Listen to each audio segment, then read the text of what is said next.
హరే కృష్ణ. నాతో పాటు అందరూ కూడా ప్రార్థనలు చేయండి. ఓం అజ్ఞానతిమిరంధస్య జ్ఞానాంజనాశలాకయం చక్షురున్మిళితం येन తస్మై శ్రీ గురవే నమః. శ్రీ చైతన్యమనోభీష్టం స్థాపితం येन భూతలే స్వయం రూపకథా మహ్యం దదాతి స్వపదాంతికం. వందేహం శ్రీగురో శ్రీతపదకమలాం శ్రీగురోన్ వైష్ణవాంశ్చ శ్రీరూపం సాగజాతం సహగనా రఘునాథాన్వితం తం సజీవం సాద్వైతం సావధూతం పరిజనాసేతం శ్రీరాధాకృష్ణ పాదాన్ సాగర్ లలిత శ్రీ విశాఖాన్వితాంశ్చ. नमो विष्णुपादाय कृष्णपृष्ठाय भूतले श्रीमते भक्तिवेदांत स्वामी निति नामिने नमस्ते सारस्वते देवे गौरवाणी प्रचारिणि निर्विशेष शून्यवादी पाश्चात्य देशतारिणि नमो महावदन्याय कृष्ण प्रेम प्रदायते कृष्णाय कृष्ण चैतन्य नामिने गौरतुसे नमः. हे कृष्ण करुणा सिंधु दीनबंधो जगतपते गोपेश गोपिका कांता राधा कांता नमोस्तुते तप्त कांचन गौरांगे राधे वृंदावनेश्वरी वृषभानुसुते देवी प्रणमामि हरिप्रिये.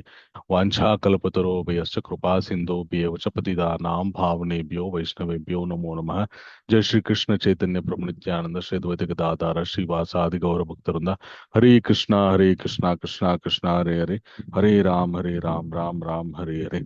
जय जय श्री चैतन्य, जय नित्यानंद, जय द्वैत, जय गौ, जय द्वैत चंद्र, जय गौर भक्त वृंदा. ओम नमो भगवते वासुदेवाय, ओम नमो भगवते वासुदेवाय, ओम नमो भगवते वासुदेवाय. नारायणं नमस्कृत्य नरं चैव नरोत्तमं देवीं सरस्वतीं व्यासं ततो जयमुदीरयेत्.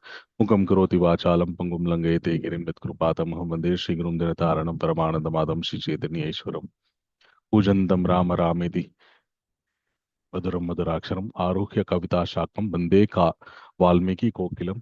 ఆపదామపహర్తారం దాతారం సర్వసంపదాం లోకాభిరామం శ్రీరామం భూయో భూయో. అందరికీ స్వాగతం. ఈరోజు కార్యక్రమంలోకి శ్రీమద్ రామాయణం గురించి మనం చర్చించుకుంటున్నాం. మనము ఆ పోయిన వారము తల్లి గంగ యొక్క అవతరణ గురించి, అంటే గంగ యొక్క లీలల గురించి చర్చించుకుంటూ ఆ సగరుడి యొక్క కుమారులైనటువంటి ఆ సగరులు ఎవరైతే ఉన్నారో వారు కపిల మహర్షి యొక్క శాపం వల్ల, కపిల మహర్షి యొక్క ఆగ్రహానికి గురైపోయి వాళ్ళు బూడిది కుప్పల్లాగా పడిపోయి ఉన్నారు. ఓకే. సగరుడి యొక్క యజ్ఞం ఆ ఇంకా పరిసమాప్తి అవ్వలేదు. అంశమంతుడు ఎవరైతే సగరుడి యొక్క ఆ మొట్టమొదటి కుమారుడు ఉన్నాడో అంశమంతుడు, సో ఆయన యొక్క కుమారుడు వెళ్ళి మళ్ళీ యజ్ఞ అశ్వాన్ని తీసుకుని వచ్చి యజ్ఞాన్ని మొత్తం పరిసమాప్తి చేసేస్తారు. తర్వాత సగరుడు ప్రయత్నిస్తాడు, తర్వాత ఆయన యొక్క మనవడు కూడా ప్రయత్నిస్తాడు. ఆ సగరుల బూడిది కుప్పలాగా పడిపోయినటువంటి సగరులని ఆ ఉద్ధరించడానికి, కానీ వాళ్ళ వల్ల కాదు. తర్వాత ఆ ఏం జరిగిందో ఆ విశేషాలు ఇప్పుడు చర్చించుకోబోతున్నాం. ఓకే. సో 42వ సర్గ కదా. అవును ప్రభుజీ. సో 42. 42వ సర్గ. ఓకే. సో మనకి భగవంతుడు ఆ మనుష్య జన్మ ఎత్తిన తర్వాత మనుష్యుల మీద, ప్రతి మనుష్యుడి మీద పెట్టినటువంటి కొన్ని కర్తవ్యాలు ఉన్నాయి భగవంతుడు. వాటిలో ఏంటి, కొన్ని రుణాలు అంటారు వాటినే, అలాగే కర్తవ్యాలు అంటారు. మన దేవ, ఋషి, ఆ పితృ, మనుష్య, భూత రుణములని కొన్ని రుణములు ఉన్నాయన్నమాట. ప్రతి మనుష్యుడు కూడా ఈ రుణములు తీర్చుకోవాలి కంపల్సరీ. తప్పకుండా ఈ రుణములు తీర్చుకోవడానికి ప్రయత్నం చేయాలి. ఒకటి, ఆయా రుణములు తీర్చుకోవడానికి వేద సమ్మతంగా నిర్దేశించినటువంటి కర్మలను ఆచరించడము. రెండవది ఆ ఆత్మ జ్ఞానం, ఆత్మ సాక్షాత్కారం గురించి ప్రయత్నం చేయడము. ఒకవేళ మనుష్యుడికి ఏ విధంగానైనా ఏదో ఒక ప్రతికూలమైనటువంటి పరిస్థితుల వల్ల ఈ పంచమహారుణములు అనేటటువంటివి తీర్చుకోలేనటువంటి పరిస్థితిలో ఉన్నాడనుకోండి మనుష్యుడు. ఒకవేళ ఆయన ఆధ్యాత్మిక సాధన చేస్తుంటే, ఒకవేళ ఈ రుణములు తీర్చుకోవడానికి చేయవలసినటువంటి కర్మలు చేయకపోయినా కూడా ఆధ్యాత్మిక సాధనలో ఉన్నాడు కాబట్టి మినహాయింపిస్తారనమాట. అంటే తప్పించుకోవాలి, ఆధ్యాత్మిక సాధన చేస్తున్నాను కాబట్టి అవి చేయకూడదు అని కాదు ఇక్కడ. ఇక్కడ ఏంటంటే ఆధ్యాత్మిక సాధకుడికి ఇచ్చేటటువంటి మినహాయింపు ఏంటి అంటే ప్రతి సామాన్యమైనటువంటి మనుష్యుడికి భగవంతుడు నిర్దేశించినటువంటి కర్మలని ఒకవేళ ఆయన చేయలేకపోయినా కూడా ఆధ్యాత్మిక సాధనలో ఉన్నాడు కాబట్టి అది మినహాయింపు అన్నమాట. ఈ ఈ విషయాలు భగవద్గీతలోని తృతీయోధ్యాయంలో కర్మయోగంలో సాక్షాత్ కృష్ణుడే చెప్తాడనమాట. యస్త్వాత్మరతి ఏవశాత్ ఆత్మతృప్తాశ్చ మానవ ఆత్మన్యేవచ సంతుష్ట తస్య కార్యం న విద్యతే అని చెప్పి చెప్తాడనమాట. అయితే ఇక్కడ ఆ, ఇక్ష్వాకు వంశంలో కొందరు సగరులు 60,000 మంది ఆ వాళ్ళు చాలా ప్రమాదవశాత్తు ప్రాణాన్ని కోల్పోవడం జరిగింది. ఆ ప్రమాదం ఎలా జరిగిందంటే ఒక మహాత్ముడి యందు వారు చేసినటువంటి దోషాన్ని, ఒక మహాత్ముడిని వాళ్ళు దొంగగా పరిగణించడం వల్ల ఆ ప్రమాదం బారిన వాళ్ళు పడవలసి వచ్చిందనమాట. కొన్నిసార్లు మహాత్ముల జోలికి వెళ్ళి మహాత్ముల యొక్క ఆగ్రహానికి గురైతే ఎంత దారుణమైనటువంటి స్థితిలోకి వెళ్ళిపోతామో ఈ సగరుల యొక్క చరిత్ర ద్వారా మనం తెలుసుకోవచ్చు అన్నమాట.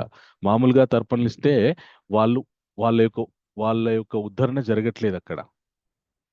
ఆకాశ గంగ అయినటువంటి ఆ గంగని తీసుకొచ్చి ఆ గంగతో తర్పణలు ఇస్తే తప్ప వాళ్ళ యొక్క ఉద్ధరణ అనేటువంటిది జరగకుండా ఉందన్నమాట. ఇప్పుడు ఆ ఈ ఇక్ష్వాకు వంశంలో తర్వాత వాడైనటువంటి ఆయన దిలీపుడు ఆయన ప్రయత్నం చేస్తాడు. 32,000 సంవత్సరాలు ఆయన తపస్సు చేస్తాడు గంగాదేవి గురించి. గంగని భూమి మన ఆ ఆకాశ గంగని ఈ భూమి మీదకి తీసుకురావడానికి. కానీ ఆయన 32,000 సంవత్సరాలు తపస్సు చేసినా కూడా ఆయన తపస్సు ఫలించకుండానే ఆయన శరీరాన్ని వదిలిపెట్టాల్సినటువంటి పరిస్థితి ఏర్పడుతుంది. ఆ తర్వాత దిలీపుడి యొక్క కుమారుడైనటువంటి భగీరథుడు తన పితరుల దేవతలు ఇలాగా శాపానికి గురైపోయి బుడిది కుప్పల్లాగా పడిపోయి ఉన్నారు, వాళ్ళకి తర్పణలు వదిలి వాళ్ళని ఉద్ధరించాలనేటటువంటి సంకల్పంతో ఆయన ఘోరమైనటువంటి తపస్సుని ఆరంభిస్తాడనమాట.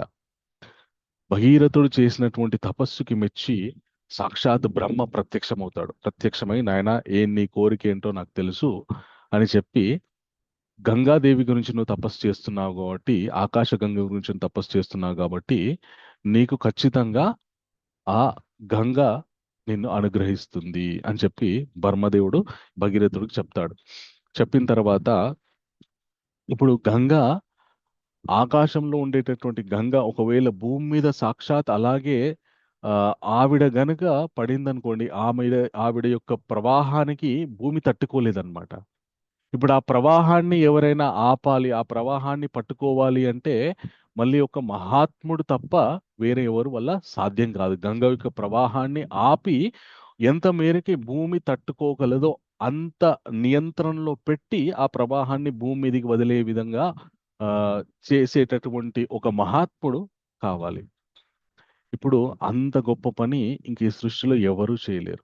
కాబట్టి మళ్ళీ భగీరథుడు శివుడు గురించి తపస్సును ఆరంభిస్తాడనమాట. కేవలం శివుడు తప్ప ఇంకెవరు కూడా గంగని ఆపలేరు అని చెప్పేసి చెప్పగానే భగీరథుడు శివుడు గురించి ఘోరమైనటువంటి తపస్సు చేస్తాడు. శివుడు ప్రత్యక్షమవుతాడు. ప్రత్యక్షమవగానే తన యొక్క కోరికని చెప్తాడు. చెప్పగానే శివుడు ఏం పర్వాలేదు, గంగని భూమి మీదికి దిగమని చెప్పని ఆకాశగంగని చెప్పగానే శివుడు ఆయన నిలిచొని ఉంటాడనమాట.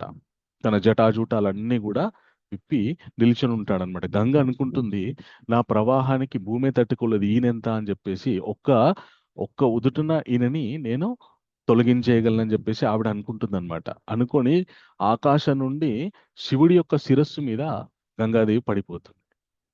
పడగానే పడుతుంది పడుతుంది పడుతుంది పడుతుంది పడుతుంది పడుతుంది, ఆయనకి ఏమీ జరగదు. ఆయన తన జటాజూటంలో గంగని బంధించేస్తాడనమాట. అప్పుడు ఆవిడకి అర్థమవుతుంది నేను ఆశ్రయించింది సామాన్యుడిని కాదని చెప్పేసి, నన్ను పట్టుకుంది సామాన్యుడు కాదని చెప్పేసి గంగ అర్థం చేసుకుంటుంది. చేసుకున్న తర్వాత భగీరథుడి యొక్క ప్రార్థన మేరకి శివుడు తన జటాజూటంలో నుండి ఒక పాయని వదిలిపెడతాడనమాట. ఒక ధారని వదిలిపెడతాడు. ఆ ధార భగీరథుడి యొక్క రథాన్ని వెంబడిస్తూ భగీరథుడు ఎక్కడెక్కడికి వెళ్తాడో అక్కడక్కడికి గంగ ప్రవహిస్తూ వెళ్తూ ఉంటుంది. ఈ ఇంత దివ్యమైనటువంటి ఆ పతితులని కూడా పావనులు చేసేటటువంటి శక్తి ఉన్నటువంటి గంగ ఎప్పుడైతే భగీరథుడి యొక్క రథాన్ని వెంబడిస్తూ వెళ్తూ ఉంటుందో సమస్త దేవతలందరూ కూడా ఆ గంగలో మునిగి స్నానం చేయడానికి వాళ్ళందరూ కూడా ఆ అక్కడ ఆ గంగ తీర్థాన్ని పుచ్చుకుంటూ ఉంటారు, స్నానాలు చేస్తూ ఉంటారు. గంగా భగీరథుడి రథం వెనకాల వెళ్తూ ఉంటుంది. ఇలా వెళ్తూ వెళ్తూ వెళ్తూ ఉంటే ఆ మార్గ మధ్యంలో ఆయన భగీరథుడు జహ్ను మహర్షి అనేటటువంటి ఆ ఒక గొప్ప మహర్షి యొక్క ఆశ్రమాన్ని దాటి వెళ్ళిపోతాడు. గంగ చాలా పెద్ద ప్రవాహంతో వస్తుంది కాబట్టి ఆయన ఆశ్రమాన్ని మొత్తం ఆవిడ ముంచేస్తుంది. ముంచేయగానే జహ్ను మహర్షి యజ్ఞం గురించి కూర్చుంటారు. మొత్తం వరద వచ్చేస్తుంది, నీరంతా వచ్చేస్తుంది అనమాట. వచ్చేయగానే ఆయన ఆ అసహనానికి లోనవుతాడు. ఆయన కొద్దిగా కోపం వస్తుంది. అదే ఇంత యజ్ఞాన్ని చక్కటి క్రతువుని నిర్వహించడానికి నేను ఇక్కడ సిద్ధపడి ఉన్నాను, గంగ మొత్తం ముంచేస్తున్నా అని చెప్పేసి ఆయన ఏం చేస్తాడంటే తన తపశ్శక్తితోటి గంగని మొత్తం ఆచమనీయం చేసేస్తాడనమాట. ఒక్క గుటకలో గంగ మొత్తం అంత ఆకాశం నుండి ప్రవహించి శంకరుడి యొక్క జటాజూటంలో నుండి వచ్చినటువంటి గంగని ఆయన ఒక్క గుటకలో ఆచమనీయం చేసేస్తాడు. మొత్తం ఖాళీ అయిపోతుంది. భగీరథుడు ముందుకు వెళ్తూ ఉంటాడు. వెనక్కి తిరిగి చూస్తే గంగ కనిపించదు. ఏమైందని తెలుసుకునే లోపల జహ్ను మహర్షి ఆశ్రమాన్ని ముంచెత్తడం వల్ల ఆయన గంగని ఆచమనీయం చేసేసాడని చెప్పేసి తెలుసుకుంటాడు. తెలుసుకున్న తర్వాత జహ్ను మహర్షి దగ్గరికి వెళ్ళి ఆయన్ని ప్రార్థిస్తాడు. అయ్యా, మా పితరులని ఉద్ధరించడానికి నేను ఆకాశం నుండి గంగని భువికి తీసుకొచ్చే ప్రయత్నంలో ఇంతకాలం తపస్సు చేసి కష్టపడి నేను బ్రహ్మ యొక్క వరం వల్ల ఆకాశ గంగని భూమి మీదకి తీసుకొచ్చాను. దయచేసి గంగని వదిలిపెట్టండి. వదిలిపెట్టి మా పితరుల ఉన్నత గతికి మీరు సహాయపడండి అని కోరుకోగానే అప్పుడు జహ్ను మహర్షి ఆయన ఆచమనీయం చేసేసాడు కాబట్టి తన కుడి చెవి నుండి గంగని వదిలిపెడతాడనమాట. వదిలిపెట్టగానే ఇప్పుడు జహ్ను మహర్షి నుండి ఆవిడ వచ్చింది కాబట్టి గంగకి ఇంకొక పేరు జాహ్నవి అని, జహ్ను మహర్షి యొక్క కూతురుగా జాహ్నవి అని ఆవిడ్ని పిలుస్తారనమాట. అందుకే అప్పటి నుంచి సృష్టిలో ఒక ఆ, వరాన్ని, ఈ మనుషులకు ఒక వరాన్ని ఏమి ఇచ్చారంటే జహ్ను మహర్షి ఆయన మానవుడు కానీ మహర్షి అయ్యాడు ఆయన. ఆ మహర్షి యొక్క కుడి చెవి నుండి వదిలిపెట్టాడు కాబట్టి అప్పటి నుండి మనుష్యుల శరీరంలో ఉన్నటువంటి కుడి చెవులన్నీ కూడా పవిత్రమైనటువంటి, శరీరం మొత్తం అపవిత్రమైనా కూడా కుడి చెవు మాత్రం పవిత్రంగా ఉంటుందన్నమాట. ఒకవేళ ఏదైనా ఆపత్ సమయాల్లో మనం స్నానం ఆచరించలేకపోయాము, అలాంటి సమయాల్లో కుడి చెవు మీద చేయి వేసి జాహ్నవి జాహ్నవి గంగా గంగా అని 2 సార్లు అంటే సాక్షాత్ గంగలో స్నానం చేసినటువంటి ఈ యొక్క ఫలితం దక్కుతుందని చెప్తారనమాట శాస్త్రంలో. అంటే స్నానాచారాలన్నీ పక్కన పెట్టేసి ప్రతిరోజు చెవు మీద చెయ్యి వేసుకొని గంగా గంగా అని అంటూ కూర్చోవడం కాదు. ఆపత్ సమయాల్లో ప్రయాణాల్లో ఉన్నాం, తీర్థయాత్రల్లో ఉన్నాం, ఒక 2 రోజులు ట్రైన్లో ప్రయాణం చేయాల్సి వచ్చింది. అలాంటి సందర్భం అక్కడ స్నానం చేసే పరిస్థితి ఉండదు. ఆపత్ సమయాల్లో ఆ ఆ యొక్క ఉపాయాన్ని మనం ఉపయోగించుకోవచ్చు. ఎందుకంటే ఒక మానవుడి యొక్క గొప్ప మహర్షి యొక్క ఆ కుడి కర్ణం నుండి ఆవిడ ఆ, మళ్ళీ ఉద్భవించింది కాబట్టి మనుషులకు ఆ వరాన్ని ఇచ్చారనమాట. ఇప్పుడు ఈ జాహ్నవి వెళ్ళి ఆ భగీరథుడి యొక్క పితృదేవతలైన యొక్క ఆ ఆ బూడిది కుప్పలు ఏవైతే ఉన్నాయో వాటన్నిటినీ తడుపుకుంటూ వెళ్ళిపోయింది. వెళ్ళిపోగానే భగీరథుడు తన పితరులందరికీ కూడా తర్పణాలు వదిలిపెట్టారనమాట. వదిలిపెట్టిన తర్వాత తన యొక్క పితరులందరూ కూడా ఉత్తమ లోకాలకి వెళ్ళిపోయారు. అప్పటి నుండి గంగ్ ఆకాశ గంగని భగీరథుడు గొప్ప తపస్సు చేసి భూమి మీదకి తీసుకొచ్చాడు కాబట్టి భగీరథుడి యొక్క పెద్ద కుమార్తెగా గంగకి భాగీరథి అని నామకరణం చేయడం జరిగిందనమాట. ఇది గంగ యొక్క అవతరణం. హిమవంతుడి యొక్క కూతురుగా, పెద్ద కూతురుగా జన్మించి దేవతల దగ్గరికి వెళ్ళి వాళ్ళని ఉద్ధరించి ఆ తర్వాత కుమారస్వామి యొక్క జననానికి కారణమయ్యి తర్వాత భగీరథుడి యొక్క పితృదేవతలని ఆవిడ ఉద్ధరించిందనమాట. ఇది గంగ యొక్క అవతరణం. అయితే మనకి పోయిన వారము లలితరత్న మాతాజీ ఒక ప్రశ్న అడిగారు. ఎవరికైనా గుర్తుందా ప్రశ్న? లలితరత్న మాతాజీ ఉన్నారా? ఉన్నాను ప్రభుజీ. హరే కృష్ణ. Very good Mataji. ఆ, సో మాతాజీ ఒక ప్రశ్న అడిగారు. గంగా ఇప్పుడు ఆ అగ్ని యొక్క, అంటే శివుడి యొక్క తేజస్సు పుచ్చుకొని ఆవిడ అగ్ని ద్వారా శివుడి యొక్క తేజస్సు స్వీకరించి ఆవిడ కుమారస్వామికి జన్మనిచ్చింది. అలాంటప్పుడు శివుడి యొక్క భార్య అంటారు. తర్వాత ఆ మళ్ళీ శంతను మహారాజ్. శంతన మహారాజు మన ద్వాపర యుగంలో మళ్ళీ ఆ, శంతన మహారాజుకి భార్య అయింది. ఇలాగా మరి ఆవిడ బహుభర్తు అంటే బహుభర్తలని కలిగింది కాబట్టి ఆవిడ పతిత కాదా, అలా ఎలా ఉంటుంది అని చెప్పేసి మాతాజీ అడిగారనమాట. అయితే ఇప్పుడు గంగా ఆ, ఆవిడ ఆకాశ గంగ మొట్టమొదటిగా.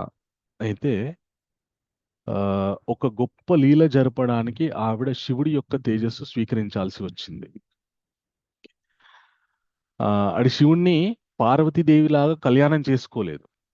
పార్వతీదేవి శివుణ్ణి కళ్యాణం చేసుకుంది, కానీ గంగ శివుణ్ణి కళ్యాణం చేసుకోలేదు. గంగ శివుడు గంగని భరించాడు కాబట్టి భర్త అయ్యాడు. అంతే తప్ప పార్వతీలాగా కళ్యాణం జరగలేదు. జరగకపోయినా కూడా శివుడి యొక్క తేజస్సు ఆవిడ స్వీకరించాల్సి వచ్చింది కుమారస్వామిని ఆ, జనింపజేయడానికి. కానీ ఆవిడ తట్టుకోలేకపోయింది శివ తేజస్సుని. అది ఒకటి కారణం. అది ఒకటి. అంటే ఒక ప్రత్యేకమైనటువంటి లీల ఆ, నడవడానికి ఆవిడ తనని తాను త్యాగ త్యాగ బుద్ధితోటి తనని తాను సమర్పించుకుంది తప్ప ఆవిడ ఆ, ఎవరికి భార్య అవ్వలేదు. ఓకే. ఇంకొకటి తర్వాత శంతన మహారాజుకి భార్య అయింది. ఆవిడ దాదాపు ఆ, 7 మంది కుమారుల్ని కన్నదన్నమాట. శంతన మహారాజుకి ఆవిడ ఎందుకు భార్య అయింది అంటే, ఒకసారి బ్రహ్మ సభ జరుగుతున్నప్పుడు దేవతలందరూ ఆ సభలో ఉంటారన్నమాట. అలాంటి సభల్లోకి ఎవరైనా గొప్ప తపస్సు చేసి ఆ గొప్ప తపోబలం ఉన్నటువంటి మనుషులకు కూడా అర్హత ఇస్తారనమాట. అంటే రాజులలో గొప్ప తపస్సు చేస్తే ఆయన రాజర్షి అంటారనమాట. అలాంటి వాళ్ళకు కూడా అనుమతిస్తారు. అలాంటి సభకి ఒక రాజు వెళ్తారనమాట. ఆయన ఆ బ్రహ్మ సభలో ఉన్నప్పుడు ఆ అందరు సభికులంతా ఉన్నప్పుడు గంగ ఆ సభలోకి ప్రవేశిస్తుంది. ప్రవేశించినప్పుడు వాయువు వీస్తాడు. వీయగానే గంగ యొక్క ఆ పవిట కురులు ఇవన్నీ వాయుకి కదిలిపోతాయి. ఆవిడ యొక్క సౌందర్యాన్ని చూసి అక్కడ ఉన్నటువంటి ఒకానొక రాజు ఆయన ఆ, మోహితుడైపోతాడు. ఆయన ఆవిడని చూస్తుంది, ఈవిడ ఆయన్ని చూస్తుంది. చూడగానే ఇద్దరు కొద్దిసేపు తదేకంగా ఒకరినొకరు చూసుకుంటారు. ఈ విషయాన్ని బ్రహ్మ గ్రహిస్తాడు. బ్రహ్మ గ్రహించి ఇద్దరికి శాపాన్ని ఇచ్చేస్తాడు అనమాట. మీరిద్దరు ఇంత గొప్ప సభలో మానవుల్లాగా ప్రవర్తించారు కాబట్టి మీరు మనుషులై జన్మించండి అని చెప్పేసి భూలోకంలో జన్మించండి అని చెప్పేసి ఆయన శాపాన్ని ఇస్తాడనమాట. ఆ తర్వాత ఆ మహారాజుయే కాలక్రమంలో ఆయన శంతన మహారాజుగా జన్మించడం జరిగింది. ఆ శంతన మహారాజుగా జన్మించినప్పుడు గంగాదేవి ఆవిడ మనుష్యకాంతగా జన్మించలేదు. ఆవిడ దేవతలాగానే ఉండి శంతన మహారాజుకి ఎదురుపడుతుంది. ఎదురుపడ్డప్పుడు శంతన మహారాజు ఆవిడ్ని వివా వివాహం చేసుకొని ఆవిడ ద్వారా 7 మంది సంతానాన్ని కంటాడనమాట. ఆ 7గురిలో 6గురిని ఆవిడ పుట్టగానే తీసుకెళ్లి గంగలో పడేస్తుంది. 7వ సంతానాన్ని మాత్రం ఆవిడ ఆ పడేయదన్నమాట. అయితే శంతన మహారాజు ఈవిని వివాహం చేసుకున్నప్పుడు ఆవిడ ఒక నియమం పెడుతుందన్నమాట. నేను ఏం చేసినా మీరేమనొద్దు. ఒకవేళ మీరేం నన్ను కనుక అడ్డగిస్తే నేను మిమ్మల్ని వదిలి వెళ్ళిపోతానని చెప్పేసి ఆవిడ ఒక నియమం పెడుతుంది. శంతన్ మహారాజుతో కాపురం చేస్తున్నప్పుడు ఆవిడ 6 మంది పిల్లల్ని కన్నప్పుడు 6గురిని గంగలో వేసినప్పుడు ఆయన ఏమనలేదు. 7వ కుమారుణ్ణి గంగలో ఆవిడ తీసుకెళ్తుందన్నమాట. తీసుకెళ్తుంటే ఈ 7వ కుమారుణ్ణి కూడా గంగలో పడేస్తుందని ఆ 7 కాదు, 8వ కుమారుణ్ణి 7గురు మందిని ఆల్రెడీ కనేస్తుంది. 7గురిని గంగలో వేస్తుంది. అష్టమ 7వ కుమారుణ్ణి 8వ కుమారుణ్ణి మాత్రం తీసుకెళ్తుంటే ఆయన అడ్డగిస్తాడు. అడ్డగించగానే అప్పుడు ఆవిడ అంటాడనమాట, నిందిస్తాడు. ఏమని అంటే, ఛీ, అసలు నువ్వు తల్లివేనా? పుట్టిన శిశువుల్ని తీసుకెళ్లి నువ్వు ఆ నదిలో పడేస్తున్నావు అని చెప్పేసి ఆవిడ నిందిస్తాడు. నిందించగానే మహారాజా, నేను మీకు ముందే చెప్పాను, నేనేం చేసినా మీరు ఏమనద్దని, మీరు అడ్డగించొద్దని. కానీ మీరు ఈ రోజు నన్ను అడ్డగించారు కాబట్టి నేను మీ నుండి వెళ్ళిపోతున్నాను. నేను ఈ 8వ గర్భంలో పుట్టినటువంటి పిల్లవాడిని నేను ఆ నదిలో వదిలిపెట్టదలుచుకోలేదు. నేను వీన్ని ఆ పెంచి పెద్ద చేద్దామని చెప్పేసి ఆ ఆలోచనతోటి ఆ సంకల్పంతోనే నేను వీన్ని తీసుకెళ్తున్నాను. కానీ మీరు అది తెలుసుకోలేక నన్ను నిందించారు కాబట్టి నేను వెళ్ళిపోతున్నానని ఆవిడ వెళ్ళిపోతుందన్నమాట. అయితే దేవతలు మనుషులలాగా ఆ అంటే ఎలాగైతే మనుషులు మనము సంతానాన్ని కంటామో అలాగే దేవతలు దేవతా స్వరూపాలు సంతానాన్ని కన్నా కూడా వాళ్ళకి మనుషుల్లాగా ఆ దోషము, ఆ మన ఏమంటారు అశీలత్వం పోవడం అనేటువంటిది ఉండదన్నమాట. ఈ విషయాన్ని మహాభారతంలో అర్జునుడు స్వర్గానికి వెళ్ళినప్పుడు సాక్షాత్ ఊర్వశి అంటుందన్నమాట. అలాగా గంగా ఆ బహు అంటే ఆ ఇద్దరు భర్తలు ఉన్నప్పటికీ కూడా ఆవిడని మనము బహుభర్తృత్వం కలిగిన ఆవిడ అని చెప్పేసి మనం అనలేము. అది ఒకటి. ఇంకొక విషయం ఏంటి అంటే ఇక్కడ చాలా ఆ సూక్ష్మమైనటువంటి ఆధ్యాత్మిక తాత్వికంగా మనం అర్థం చేసుకోవాల్సినటువంటి విషయం ఏంటి అంటే గంగా విష్ణువు యొక్క పాదాలని స్పృశిస్తూ ఉంటుందన్నమాట. ఆయన పాదాల దగ్గర ఆవిడ ఉంటూ ఉంటూ ఉంటుందన్నమాట. భగవంతుడు భగవద్గీతలో చెప్తాడనమాట 9వ అధ్యాయంలో, మాం హి పార్థ విపశ్రిత్య ఏపి సూయ పాపయోన్య స్త్రీయో వైశ్చస్తథా శూద్ర తేపి యంతి పరం గతిం అని చెప్తాడనమాట. నన్ను ఎవరైతే ఆశ్రయిస్తారో వాళ్ళు ఎంత పాపాత్ములైనప్పటికీ కూడా, వాళ్ళు స్త్రీల, పురుషుల, వైశ్యుల, శూద్రుల ఎవరైనప్పటికీ కూడా వాళ్ళని నేను ఉద్ధరిస్తాను అని చెప్తాడనమాట. ఇప్పుడు గంగ విష్ణు యొక్క పాదాలని ఆశ్రయించి ఉంది కాబట్టి నిరంతరము ఆయన కృప వల్ల ఆవిడ ఎప్పటికీ పావనియే. ఎందుకంటే మీరు ఒక విషయం అర్థం చేసుకోండి, గంగలో నానా పాపాలు చేసినటువంటి వాళ్ళందరూ కూడా ఆ స్నానాలు చేస్తుంటారు. ఆ పాపాలన్నీ కూడా గంగ స్వీకరిస్తుంది. అయినప్పటికీ కూడా ఆవిడ ఇంకా అందరినీ పునీతులు చేస్తూనే ఉంటుంది. ఓకే, ఒక్క క్షణం సమయం ఇవ్వండి.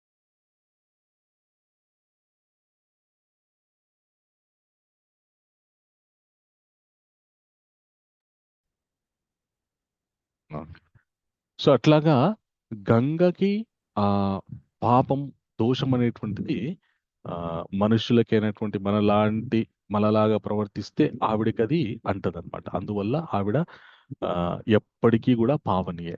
ఓకే, అందరినీ పతితులను కూడా ఆవిడ పావనుల్ని చేస్తుంది అన్నమాట. ఒకటి ఆవిడ దేవత కాబట్టి, ఇంకొకటి ఆవిడ ప్రతినిత్యం కూడా విష్ణువు యొక్క పాదాలని ఆశ్రయించి ఉంటుంది కాబట్టి, ఈ రెండు కారణాల వల్ల ఆవిడ ఎప్పటికి కూడా పతితని అనలేమన్నమాట. సో అది గంగ యొక్క చరిత్ర. మీ డౌట్ క్లియర్ అయిందా మాతాజీ? లలితరత్న మాతాజీ. తెలియలేదు ప్రభుజీ. అంటే ఓకే. ఆవిడ చెడ్డదా బహుభార్తత్వం కాకుండా ఎలా సంశయం ఉంటుంది? తెలుసుకోవాలి, తప్పేం లేదు. ఇలాంటి ప్రశ్నలకి సమాధానం తెలుసుకోవాలి. లక్ష్మీదేవి ఉందంటే ఆ, విష్ణుమూర్తి ఎన్నో అవతారాలు ఎత్తినా ఆయనతో పాటు ఆవిడ రుక్మిణిగా అయింది, సీతగా అయింది, అయితే ఇంకొక చోట అలివేలు మంగగా అయింది. తప్పితే ఆవిడ వేరే శివుడినో వేరే ఎవరినో మనం ఎక్కడ మన పురాణాలు ఎక్కడ చూడం. ఒక అవును. వ్యక్తి అందులో పురాణ పురుషులు వాళ్ళందరూ మనకు ఆదర్శం కదా. అటువంటి ఆవిడ మనకు శివుడు భార్యగానే అనుకుంటాం, శివుడు ఎత్తినుంది గంగా ఆవిడ భార్యగానే అనుకుంటాం గనక ఈ ఇలా ఎలా చేసింది, ఇలా ఎలా జరిగింది కదా అంటే కథ వృత్తాంతం వాళ్ళు ఏం చేసినా దాంట్లో ఏదో ఒక మహత్సవం, ఒక కథ, ఏదో ఒక ఎస్, ప్రజా ప్రయోజనమో ఏదో ఉంటుంది, ఉండకుండా ఉండదు. అది కరెక్ట్ అందుకోసం మాతాజీ, కరెక్ట్. ఇలాంటి ప్రశ్నలకి మనం ఖచ్చితంగా సమాధానం తెలుసుకోవాలి. తెలుసుకోకపోతే ఏం జరుగుతుందంటే కొందరు కావలసుకొని మన సనాతన ధర్మంలో ఉన్నటువంటి సూక్ష్మమైనటువంటి విషయాల్ని ఎత్తి చూపుతూ నిందిస్తూ ఉంటారన్నమాట. వాళ్ళు అలా నిందిస్తుంటే మనం సరిగ్గా వివరించి చెప్పకపోతే అది అలాగే నిందలాగానే ఉంటుంది. దాన్ని కొందరు తప్పుగా అర్థం చేసుకొని అసలు ఈ ధర్మాన్నే వదిలిపెట్టిన వాళ్ళు ఉన్నారనమాట. సో మనము ఇలాంటి వాటికి సమాధానం తెలుసుకుంటే ఇతరులకి చెప్పడానికి చాలా ఆ మనము వివరించి చెప్పవచ్చు. ఎస్, సివిఎన్ సత్యనారాయణ ప్రభు గారు, కరెక్ట్ ప్రభు. ఆ ఏడుగురు ఎవరైతే గంగా తన జన్మనిచ్చిందో వాళ్ళు అష్టవసుల్లో ఆ, ఉన్నటువంటి వాళ్ళు అనమాట, దేవతలు అనమాట. సో వాళ్ళకి కూడా ఒక వృత్తాంతం ఉంది, అది మహాభారతంలో వస్తుంది. ఇలాగా గంగ యొక్క గొప్ప విశేషాలు తెలుసుకున్న తర్వాత రామచంద్రమూర్తి అలాగే ఈ గంగ గురించినటువంటి ఆ వృత్తాంతాన్ని తెలుసుకోవడానికి ఒక గొప్ప ఫలశ్రుతి కూడా ఇచ్చారనమాట. మనుష్యుడు ఏమైనా ఏమైనా అంతవరకు ఏమైనా పాపాలు చేసి ఉంటే గంగ యొక్క వృత్తాంతాన్ని తెలుసుకోవడం వల్ల ఆ పాపాలన్నీ తొలగిపోతాయని చెప్పేసి రామాయణంలో ఈ ఫలశ్రుతి కూడా ఇచ్చారనమాట. ఇంకా రామచంద్రమూర్తి విశ్వామిత్ర మహర్షితోటి దగ్గర గంగ యొక్క పుణ్య చరితం తెలుసుకున్న తర్వాత వాళ్ళు ఆ చక్కగా ఇంకా గంగా నదిని దాటుతూ వెళ్తారనమాట. వెళ్ళి ఒక గొప్ప నగరంలోకి వెళ్తారనమాట. చాలా అందంగా విశాలంగా ఉంటుందన్నమాట ఆ ప్రాంతం అంతా కూడా. ఆ ప్రదేశానికి వెళ్తారనమాట. ఇప్పుడు రామచంద్రమూర్తి విశ్వామిత్రుల వారు ఇద్దరు ప్రయాణం చేస్తున్నారు. ఒక్కొక్క ప్రదేశానికి వెళ్తూ ఉంటే ఆయా ప్రదేశం యొక్క చరిత్ర విశ్వామిత్ర మహర్షి రామచంద్రమూర్తికి చెప్తున్నాడనమాట. అంటే భగవంతుడు సాక్షాత్ భగవంతుడే అయినప్పటికీ కూడా రామచంద్రమూర్తి గురువు దగ్గర ఏ విధంగా వినయంగా ఉంటూ విషయాలు తెలుసుకోవాలి అనేటటువంటి విషయాన్ని మనందరికీ తెలియజెప్పడానికి ఆయన ఆ ఆ విధంగా అడుగుతున్నారన్నమాట. ఎందుకంటే భగవంతుడికి అన్నీ తెలుసు, అయినా కూడా గురువుల దగ్గర ఏం తెలియనట్టు తద్విధి ప్రణిపాతేన పరిప్రశ్నేన సేవయ ఉపదేక్షంతి తే జ్ఞానం జ్ఞానినా తత్వదర్శిన అని గురువుని సేవిస్తూ చక్కటి ప్రశ్నలు అడుగుతూ ఆ ఆ జ్ఞానాన్ని తెలుసుకోవడం అనేటువంటిది శిష్యుల యొక్క ప్రథమ లక్షణం అని భగవంతుడు ఆయన పాటించి మనకి చూపిస్తున్నాడు. ఇలాగా గంగని దాటి వాళ్ళు ఒక గొప్ప నగరంలోకి, ఒక గొప్ప ప్రదేశంలోకి చేరుకుంటారనమాట. ఓకే, ఆ ప్రదేశానికి చేరుకోగానే రామచంద్రమూర్తి అడుగుతారు, మహర్షి ఈ ప్రదేశం పేరేంటి, ఇంత అందంగా ఇంత గొప్పగా ఈ ప్రదేశం ఉంది, ఈ ప్రదేశం గురించినటువంటి విశేషాలు నాకు చెప్పవలసింది అని అడుగుతాడనమాట. అడగగానే అప్పుడు విశ్వామిత్ర మహర్షి ఆ ప్రదేశం యొక్క వృత్తాంతాన్ని చెప్పడానికి ప్రారంభిస్తాడు. ఆ ప్రదేశం పేరు విశాల నగరం అన్నమాట. విశ్వామిత్ర మహర్షి పూర్వకాలం ఆయన ఎక్కడి నుండి మొదలు పెడతాడంటే, ప్రాచీన కాలంలో ఎప్పుడైతే దేవతలు సముద్ర మర్దనం చేశారో అక్కడి నుండి మొదలు పెడతాడనమాట. రామచంద్ర పూర్వం దేవతలు దానవులు ఇద్దరు కూడా తమకి దీర్ఘాయువు కావాలి, వారు వ్యాధిగ్రస్తులు అవ్వకుండా దీర్ఘాయువులు అవ్వాలి అనేటటువంటి ఉద్దేశంతో ఏం చేద్దామని ఆలోచిస్తున్న క్రమంలో వారు ఈ సముద్ర మర్దనం చేసి అమృతాన్ని పొందాలనేటటువంటి నిశ్చయానికి వచ్చారు అని చెప్తాడనమాట. ఈ సముద్ర మర్దనం అనేటువంటి లీల ఏదైతే ఉందో మనకి భాగవతంలో వస్తుంది, మళ్ళీ ఇంకా కొన్ని పురాణాల్లో కూడా వస్తాయి. అక్కడ కొద్దిగా వేరుగా ఉంటుంది. ఇంద్రుడు తన యొక్క ఐశ్వర్యాన్ని కోల్పోయినప్పుడు మళ్ళీ పొందడానికి సముద్ర మర్దనం చేస్తాడని కూడా మనకి వస్తుంది. కానీ రామాయణ అంతర్గతంగా ఈ సముద్ర మర్దనం యొక్క లీల ఏదైతే ఉందో, దేవదానవులు తమకి దీర్ఘాయువు కావాలి, వ్యాధిగ్రస్తులం అవ్వకుండా ఉండే విధంగా ఏం చేస్తే బాగుంటుంది అనేటటువంటి ఆలోచన నుండి ఈ సముద్ర మర్దనం మొదలైంది అనేటటువంటి విషయం మనకి రామాయణ అంతర్గతంగా తెలుస్తుంది అనమాట. ఎప్పుడైతే వీళ్ళకి ఈ ఆలోచన వస్తుందో, మేరు పర్వతాన్ని తీసుకొని వచ్చి మేరు పర్వతాన్ని పాల సముద్రంలో పెట్టి వాసుకుని ఆ మేరు పర్వతానికి చుట్టి ఇంకా చిలకడం మొదలు పెడతారనమాట.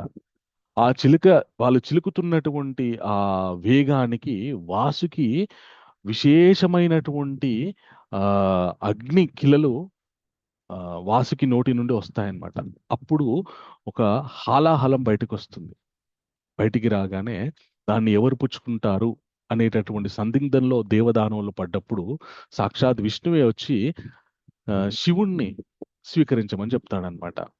అప్పుడు ఆయన పరమశివుడు ఆ హాలాహలాన్ని దేవదానవుల యొక్క శ్రేయస్సు గురించి, సమస్త లోకాల యొక్క శ్రేయస్సు గురించి ఆయన ఆ హాలాహలాన్ని స్వీకరిస్తాడు.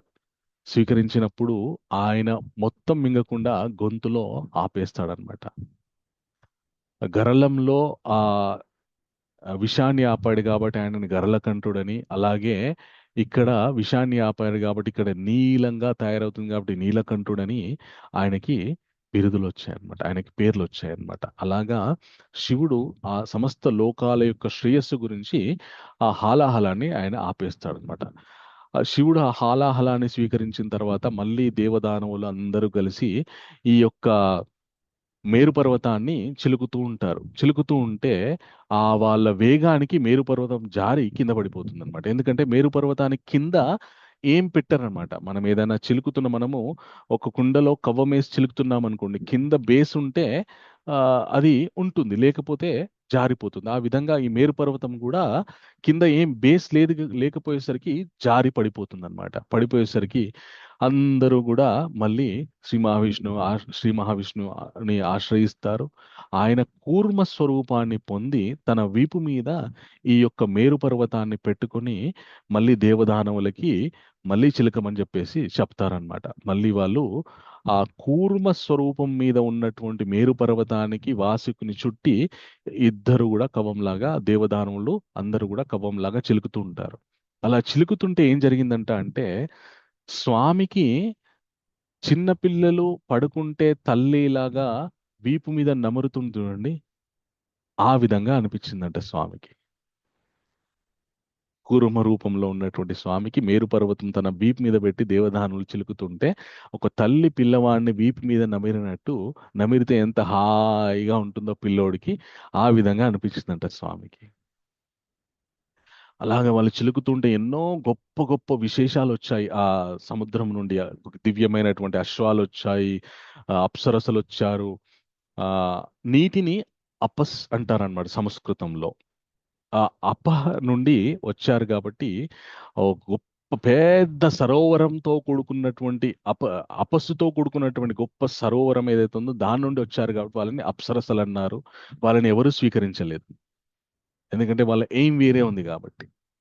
ఓకే, అలాగా చిలుకుతూ ఉంటే ఆ ఆ చిలుకుతున్నటువంటి ఆ ప్రదేశంలో నుండే వరుణి అనేటటువంటి ఒక గొప్ప స్త్రీ, సుర స్త్రీ అంటారనమాట, ఆవిడ ఉద్భవిస్తుందన్నమాట. ఆవిడ్ని దానవులు స్వీకరించరు, దేవతలు స్వీకరిస్తారు. ఆ సుర అనేటటువంటి కన్యని ఆమె పేరు వరుణి, ఆవిడ పేరు సుర. ఆ సుర అనేటటువంటి కన్యని దేవతలు స్వీకరించారు కాబట్టి ఆ అప్పటి నుండి దేవతలు సురులయ్యారు. అసురులు స్వీకరించలేదు కాబట్టి వాళ్ళు అసురులు అయిపోయారు అనమాట. ఇలాగ చిలుకుతూ ఉంటే చాలా కాలం తర్వాత ఆ సముద్రం నుండి ఆ ఇంకా మన ఇంకా చిలుకుతూ ఉంటారు. అప్పుడు మన ఎవరు వస్తారు చెప్పండి? మన విషం ధన్వంతరి అమృతం పట్టుకొని ధన్వంతరి ధన్వంతరి సమస్త ధన్వంతరి వస్తారు. ఆయుర్వేద మూలకాలన్నింటికీ కూడా ధన్వంతరి భగవాన్ ఆయన అధిష్టాన దేవత అన్నమాట. ఆయన ఈ యొక్క అమృత భాండాగారాన్ని పట్టుకొని ఆయన బయలుదేరుతారనమాట.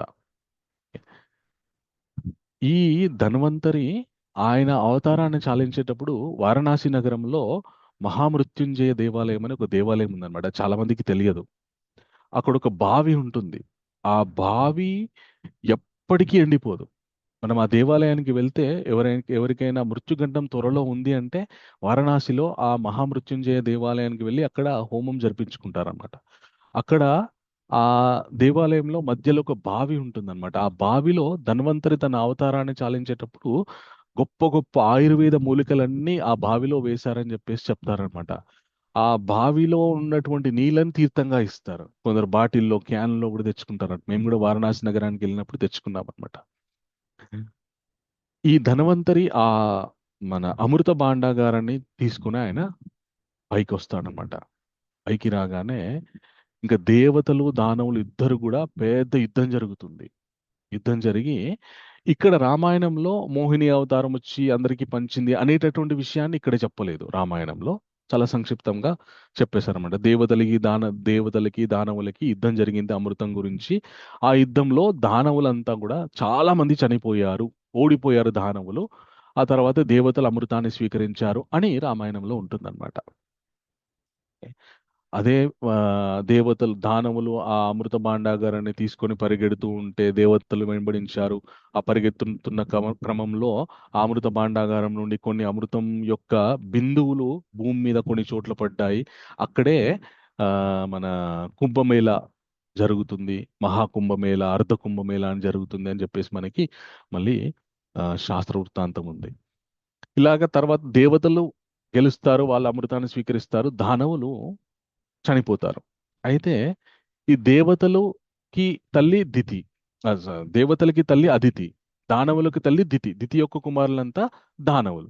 వీళ్ళిద్దరు కూడా కశ్యపుడి యొక్క భార్యలు. ఈ దానవుల యొక్క తల్లి అయినటువంటి దితికి చాలా దుఃఖం వేస్తుంది అనమాట. దుఃఖపడి కశ్యపుడి దగ్గరికి వెళ్తుంది. తన భర్త దగ్గరికి వెళ్ళి ఇలాగా మీ పిల్లలు ఇద్దరు కూడా అమృతం గురించి ప్రయత్నించారు, అమృతం వచ్చింది, చివరికి దేవతల చేతుల్లో నీ పిల్లలు దానవులు ఆ ఓడిపోయి చాలా మంది చనిపోయారు. నాకు చాలా బాధగా ఉంది. నేను మిమ్మల్ని ఒక వరం కోరుకుంటున్నాను. ఏంటి అంటే ఈ ఇంద్రుణ్ణి ఓడించగల శక్తి ఉన్నటువంటి కుమారుణ్ణి నాకు ప్రసాదించు అని చెప్పేసి ఆవిడ కోరుకుంటుందన్నమాట. ఇంద్ర పదవి రావడం అనేటువంటిది సామాన్యంగా రాదు. మనుష్య జన్మ ఎత్తినప్పుడు చాలా జాగ్రత్తగా 100 యజ్ఞములు చేస్తే అప్పుడు ఇంద్ర పదవి దక్కుతుందన్నమాట. ఎన్నో పుణ్యకర్మలు చేస్తే అప్పుడు ఇంద్ర పదవి దక్కుతుందన్నమాట. అలాంటి ఇంద్రుణ్ణి ఓడించగల శక్తి ఉన్నటువంటి ఒక పుత్రుడు నాకు కావాలి అని చెప్పేసి దితి కశ్యపుణ్ణి అడుగుతుంది. అడగానే ఆయన తథాస్తు అని చెప్తాడు. కానీ ఆవిడకి ఏం చెప్తాడంటే, నువ్వు అంత శక్తి గల కుమారుని నువ్వు కనాలి అంటే నువ్వు గొప్ప తపస్సుని ఆచరించాలి అని చెప్తాడనమాట. చెప్పి ఆవిడ దాదాపు 1000 సంవత్సరాల తపస్సు నియమాలని చెప్తాడు. ఆవిడ శుచిగా ఉండాలి, శుభ్రంగా ఉండాలి, ఈ సమయానికి తినాలి, ఈ సమయానికి పడుకోవాలి, ఇలా ఎన్నో నియమ నిబంధనలతో ఉన్నటువంటి తపస్సును ఒక వ్రతాన్ని ఆ దితికి కశ్యపుడు బోధిస్తాడు. ఇంకా ఈ దితి ఆ కశ్యపుడు బోధించినటువంటి నియమ నిబంధనలతో ఉన్నటువంటి వ్రతాన్ని ఆవిడ ఆచరిస్తూ ఉంటుంది. ఆచరిస్తూ ఉంటే ఇంద్రుడు వస్తాడనమాట. ఇంద్రుడు వచ్చి, ఇంద్రుడికి దితి ఏమవుతుంది చెప్పండి? పిన్ని కదా బ్రో. వెరీ గుడ్, పిన్ని అవుతుంది అనమాట. కనుక వాళ్ళ నాన్నగారు రెండో భార్య. ఓకే, సో పిన్ని అవుతుంది కాబట్టి పిన్ని మీరు వ్రతం చేస్తున్నారు కదా, మీకు నేను సహాయం చేస్తాను, మీకు నేను సేవ చేసుకుంటాను అని చెప్పేసి అంటాడనమాట. ఎవరు? దితి ఎందుకు వ్రతం చేస్తుంది చెప్పండి? ఇంద్రుని చంపే కొడుకు కావాలి. ఇంద్రుణ్ణి ఓడించే కొడుకు కావాలి. ఇంద్రుడిని ఓడించగల శక్తి ఉన్నటువంటి కొడుకు కావాలని చెప్పేసి ఆవిడ వ్రతం పూనుకొని వ్రతం చేస్తుంది. ఆవిడకి సేవ చేయడానికి ఇంద్రుడు వస్తాడనమాట. కపట బుద్ధితో వస్తాడనమాట. సేవ అనే నెపంతోటి వచ్చి అదును చూసుకొని ఆవిడ గర్భాన్ని విచ్ఛిన్నం చేయడానికి ఆయన వస్తాడనమాట. ఇంకా ఆవిడ చాలా కఠినంగా తపస్సు చేస్తుంది. నియమ నిబంధనలతో కూడుకున్నటువంటి ఆహార నియమాలు, మన తపస్సు నియమాలు ఇవన్నీ పాటిస్తూ ఆవిడ తపస్సు చేస్తూ ఉంటుంది. ఇలాగ చాలా కాలం గడుస్తుంది అనమాట. ఇంద్రుడు చాలా సిన్సియర్గా వాళ్ళ పిన్ని గారికి దితికి సేవ చేస్తూ ఉంటాడనమాట. ఇలా చాలా కాలం సేవ చేసిన తర్వాత ఇంకొక 10 సంవత్సరాలు అయితే ఇంకా అయిపోతుంది తపస్సు అనేటటువంటి సమయంలో ఏం జరుగుతుంది అంటే, ఒకరోజు దితి మధ్యాహ్నం పూట కూర్చొని ఉంటుందన్నమాట. కూర్చొని ఉండి ఇంద్రుడితో మాట్లాడుతూ ఉంటుంది. ఇంద్ర, నేను నీ మీద పగతోటి నిన్ను సంహరించే, నిన్ను ఓడించగల శక్తి ఉన్నటువంటి ఒక కుమారుని గురించి నేను ఇంతకాలం తపస్సు చేశాను. మీ నాన్నగారిని వరం అడిగాను, ఆయన నాకు తథాస్తు అన్నారు, ఈ వ్రతం చెప్పారు, ఈ వ్రతం చేస్తున్నాను. ఇప్పుడు నాకు పుట్టబోయేటటువంటి కుమారుడు నిన్ను సంహరించేవాడు, నిన్ను ఓడించేవాడై పుడతాడయ్యా. కానీ ఇంతకాలం నువ్వు నాకు ఇంత గొప్ప శుశ్రూష చేశావు కాబట్టి నీ యొక్క సేవకు నేను సంతోషించాను. కాబట్టి నేను ఇప్పుడు ఏం చేస్తాను తెలుసా, నాకు పుట్టినటువంటి సంతానానికి నేను చెప్తానన్నమాట. ఏమని అంటే, ఇంద్రుణ్ణి మీరు ఓడించకండి, ఇంద్రుణ్ణి మీరు వధించకండి అని నేను నా సంతానానికి నేను చెప్పి, నీకు వాళ్ళ వల్ల ఎలాంటి హానిగా కలగకుండా ఉండే విధంగా నేను చూసుకుంటానని చెప్పేసి దితి ఇంద్రుడికి చెప్తుందన్నమాట.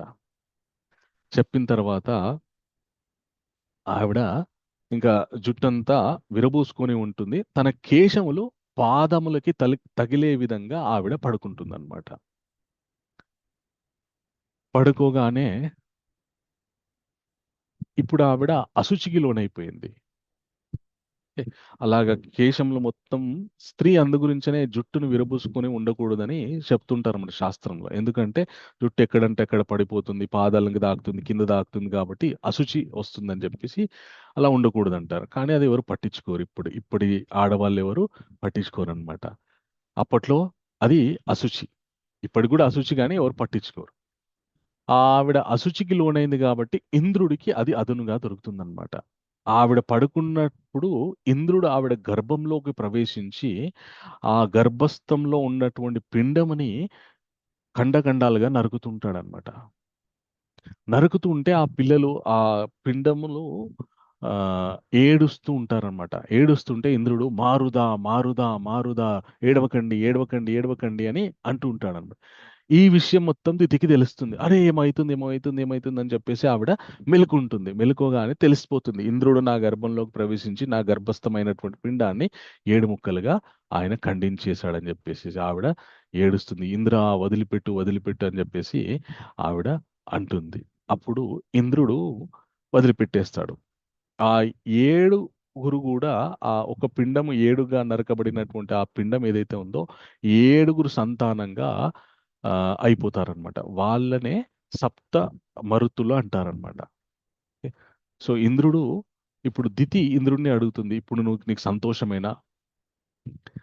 ఆ, నా గర్భస్థమైనటువంటి పిండాన్ని నువ్వు విచ్ఛిన్నం చేసే ఇప్పుడు నీకు సంతోషమేనా అంటే, అప్పుడు ఆయన అంటాడనమాట, అమ్మ బాధపడకు, వీళ్ళకి శాశ్వతంగా దేవతలుగా ఉండే విధంగా నేను వీళ్ళని అనుగ్రహిస్తానని చెప్పేసి ఆ 7 కూడా 7 మా సప్త మరుత్తులుగా, అంటే మారుతి అంటే ఆ వాయువుగా 7 లోకాల్లో, సూర్యలోకంలో అలాగే వరుణలోకంలో ఇలాగా ఆ వివిధ లోకాల్లో ఉండే విధంగా వాళ్ళని ఇంద్రుడు అనుగ్రహిస్తాడనమాట. ఓకే. సో ఆ దితి ఎప్పుడైతే ఆ దితి కుమారుడి గురించి తపస్సు చేసినటువంటి ప్రదేశమే ఈ ప్రదేశం రామ అని చెప్పేసి ఆ విశాల నగరం యొక్క వృత్తాంతాన్ని రామచంద్రమూర్తికి విశ్వామిత్రుడు వివరిస్తాడనమాట. అంటే ఒక నగరంకి ఎంత గొప్ప చరిత్ర ఉందో, భారతదేశంలో ఉన్నటువంటి ఒక నగరానికి ఎంత గొప్ప చరిత్ర ఉందో మనము ఈ వృత్తాంతం ద్వారా తెలుసుకోవచ్చు అనమాట. ఈ నగరాన్ని ఇక్ష్వాకు మహారాజు, తర్వాత ఆయన కుమారుడైనటువంటి విశాలుడు పరిపాలించాడు. తర్వాత ఆయన కుమారుడైనటువంటి హేమచంద్రుడు పరిపాలించాడు. తర్వాత ఆయన కుమారుడైనటువంటి సుచంద్రుడు పరిపాలించాడు. తర్వాత సుమతి అనేటటువంటి మహారాజు పరిపాలించాడు. ఇప్పుడు ఆయన పరిపాలనలో ఈ నగరము చాలా వర్ధిల్లుతోంది అని వీళ్ళు ఇలాగ మాట్లాడుకుంటూ ఉండగానే ఆ విశాల నగరం యొక్క అప్పటికి పరిపాలిస్తున్నటువంటి మహారాజు ఎవరైతే ఉన్నారో ఆయన ఈ విశ్వామిత్ర మహర్షి దగ్గరికి వస్తారనమాట. విచ్చేసి వాళ్ళ యొక్క గురువు గారిని తీసుకొని వచ్చి విశ్వామిత్ర మహర్షికి పాదాభివందనం చేసి మహర్షి పాదములు కడిగి నీళ్లు చల్లుకొని మహర్షి యొక్క క్షేమ సమాచారాలన్నీ కనుక్కుంటాడు. కనుక్కొని మహర్షి, మీ పక్కన ఉన్నటువంటి ఈ గొప్ప బాలురు ఎవరు? వీళ్ళని చూస్తుంటే మన దివ్యమైనటువంటి ఆ తేజస్సుతో వెలిగిపోతున్నారు, వీళ్ళు ఎవరని చెప్పేసి రామచంద్రమూర్తి లక్ష్మణ స్వామి యొక్క విశేషాలు కనుక్కుంటాడు. కనుక్కున్న తర్వాత వారికి ఆ రోజుకి అక్కడే ఆతిథ్యం ఇస్తాడనమాట. ఆతిథ్యం ఇచ్చిన తర్వాత మరుసటి రోజు ఇంకా విశ్వామిత్ర మహర్షి రామచంద్రమూర్తి రామలక్ష్మణులను తీసుకొని తన యొక్క శిష్యగణాన్ని తీసుకొని ఆయన ముందుకు ప్రయాణిస్తున్నాడు అనమాట. ఎక్కడికి ప్రయాణిస్తున్నాడు చెప్పండి? మిథిలా నగరానికి. Very good. మిథిలా నగరానికి ఆయన ప్రయాణం అయ్యాడు అనమాట. ఇంకా మిథిలా నగరానికి దరిదాపులు దగ్గర దాకా వస్తాడు విశ్వామిత్ర మహర్షి, రామలక్ష్మణులు, ఆయన యొక్క శిష్యులు. అలాగ మిథిలా నగర సమీపానికి విచ్చేస్తున్నటువంటి సమయంలో రామచంద్రమూర్తి అద్భుతమైనటువంటి ఒక వాతావరణాన్ని లోనవుతారనమాట. అక్కడ ఒక నిర్మానుష్యమైనటువంటి ఆశ్రమం ఉంటుంది. ఆయన రామచంద్రమూర్తి ఆశ్చర్యపోతాడు. మహర్షి, ఇక్కడ ఎవ్వరూ లేకపోయినప్పటికీ కూడా ఈ ఆశ్రమం ఏదైతే ఉందో చాలా అద్భుతంగా ఉంది, ఇంత విశాలంగా ఉంది, ఇంత సత్వగుణ సంపన్నంతో ఉంది. ఈ యొక్క ఆశ్రమం యొక్క వృత్తాంతం ఏంటి? ఈ ఆశ్రమం ఎవరిది? ఇక్కడ ఎవరు ఉండేవారు? ఎందుకు ఇది నిర్మానుష్యంగా మారిపోయింది? నాకు వివరాలు తెలుపవలసిందని చెప్పేసి రామచంద్రమూర్తి విశ్వామిత్ర మహర్షిని అడుగుతారు. అడగగానే విశ్వామిత్ర మహర్షి చెప్తాడు, రామ, ఈ ఆశ్రమము గౌతమ మహర్షి యొక్క ఆశ్రమం. గౌతమ మహర్షి ఆయన బ్రహ్మ యొక్క మానసపుత్రుడు. ఆయన యొక్క గొప్పతనము అసలు మనం ఈరోజు మన తెలుగునాట కొన్ని ప్రాంతాలు నీళ్లు తాగుతున్నాయంటే ఆయన యొక్క కృప వల్లనే. ఆయన వల్ల గోదావరి ఏర్పడింది. ఆ గోదావరి మన తెలుగు రాష్ట్రాల్లో తడుపుతూ ఆ సముద్రంలో విలీనమవుతుంది అనమాట. ఆ గౌతమ మహర్షి యొక్క గొప్పతనం వల్ల ఈ ప్రాంతాలన్నీ మన తెలుగు రాష్ట్రాలన్నీ కూడా, మహారాష్ట్రలో కొంత ప్రాంతం, అలాగే తెలుగు రాష్ట్రాలన్నీ కూడా ఆ, తెలుగు రాష్ట్రాలన్నీ కూడా దాహార్తిని తీర్చుకుంటున్నాయన్నమాట. ఆయన యొక్క, ఇంకెప్పుడైనా ఏదైనా ఒక రోజు వీలున్నప్పుడు ఆయన యొక్క చరిత్ర చెప్తాను. ఎందుకంటే నాకు చాలా మంది చరిత్రలు ఇష్టము నాకు. గౌతమ మహర్షి చరిత్ర ఆ, చాలా గొప్పగా ఉంటుంది. ఎంత ఆదర్శనీయం అంటే, ఒక ఆధ్యాత్మిక సాధకుడు జీవనదులు ఆధ్యాత్మిక సాధకుడు గౌతమ మహర్షి యొక్క చరిత్ర తెలుసుకోవాలి. చాలా అద్భుతంగా ఉంటుంది. ఆ గౌతమ మహర్షి యొక్క ఆశ్రమం ఇది. ఆయన భార్య పేరు అహల్యాదేవి. ఆవిడ చాలా అందంగా ఉంటుంది. ఆవిడ అందాన్ని చూసి ఇంద్రుడంతటి వాడు మోహితుడయి ఆవిడ్ని పొందడానికి ప్రయత్నం చేస్తూ ఉంటాడనమాట. ప్రయత్నం చేస్తుంటే ఒకరోజు గౌతమ మహర్షి తెల్లవారుజామున స్నానం ఆచరించడానికి నదికి వెళ్ళినప్పుడు, ఇంద్రుడు గౌతమ మహర్షిలాగా వేషధారణ చేసి గౌతమ మహర్షిలాగా మారిపోయి ఆయన అహల్యాదేవి దగ్గరికి వస్తాడనమాట. రాగానే మనకి చాలా మంది ఆ, ఒక తప్పుడు భావంతో ఉంటారనమాట. అహల్య ఇంద్రుడిని ఏ, పొందింది, ఇంద్రుడు అహల్య వాళ్ళు శారీరకంగా భోగాన్ని అనుభవించారని అనుకుంటూ ఉంటారన్నమాట. కానీ రామాయణంలో స్పష్టంగా ఏమని ఉంది అంటే, ఎప్పుడైతే ఇంద్రుడు గౌతమ మహర్షి యొక్క వేషధారణ చేసుకుని అహల్య ముందుకు వస్తాడో ఆవిడ గుర్తుపట్టేస్తుంది, ఇది నా భర్త కాదని చెప్పి. కానీ ఆవిడకి ఒక ఆశ్చర్యం కలుగుతుందంట, ఒక రకమైనటువంటి భావన కలుగుతుంది. ఇప్పుడు అది సహజంగా స్త్రీలకు కలిగేటటువంటి భావన. ఎవరైనా స్త్రీ చాలా చక్కగా ఆ మన ఆ, ఆడవాళ్ళు చాలా అందంగా తయారవుతూ ఉంటారు. వాళ్ళ అందాన్ని చూసి ఎవరైనా పొగిడారనుకోండి, ఎంత ఆ పొగడ్తని స్వీకరించద్దని అనుకున్నా కూడా లోపల ఒక భావన ఉంటుంది, అరే మేము అందంగా ఉన్నాం అని చెప్పేసి. ఓకే, అంటే గొప్పగా ఫీల్ అవుతారనమాట. సో మొగాళ్ళని ఎవరు పొగడరు కాబట్టి అది వేరనుకోండి. స్త్రీ సహజంగా ఆవిడ ప్రకృతి స్వరూపిణి కాబట్టి ఆవిడ భగవంతుడు ఇచ్చినటువంటి వరం ఆవిడికి. ఈ గౌతమి మహర్షి యొక్క భార్య అంటే అహల్యదేవిని ఇంద్రుడు పొందడానికి వచ్చినప్పుడు ఆవిడకి మనస్సులో ఒక భావన కలుగుతుందన్నమాట, సాక్షాత్ ఇంద్రుడంతటి వాడే వచ్చాడా అని చెప్పేసి. అంటే తనకి తాను ఆవిడ ఒక విధమైనటువంటి ఈ, భావనకి లోనవుతుంది. మనస్సులో ఇంద్రుని గురించి ఆలోచిస్తుంది అనమాట. ఆలోచించి ఇంద్రుడు అహల్యదేవి దగ్గరికి వచ్చి ఆ అహల్య ఆ ఆవిడ్ని సుఖపెట్టమని అడుగుతాడనమాట. ఆవిడ గ్రహించి, ఇంద్ర ఇది నీకు తగినటువంటి పని కాదు, ఏ, నువ్వు దయచేసి ఇక్కడ నుండి వెళ్ళిపో అని చెప్పేసి ఇంద్రుణ్ణి మందలిస్తుంది. ఆవిడ గుర్తుపట్టేసి. ఆవిడ వాళ్ళిద్దరు శారీరక సుఖాన్ని అనుభవించలేదు, కానీ అహల్యదేవి మానసికంగా కొద్దిగా ఇంద్రుడి గురించి ఆలోచించింది అంతే. ఓకే?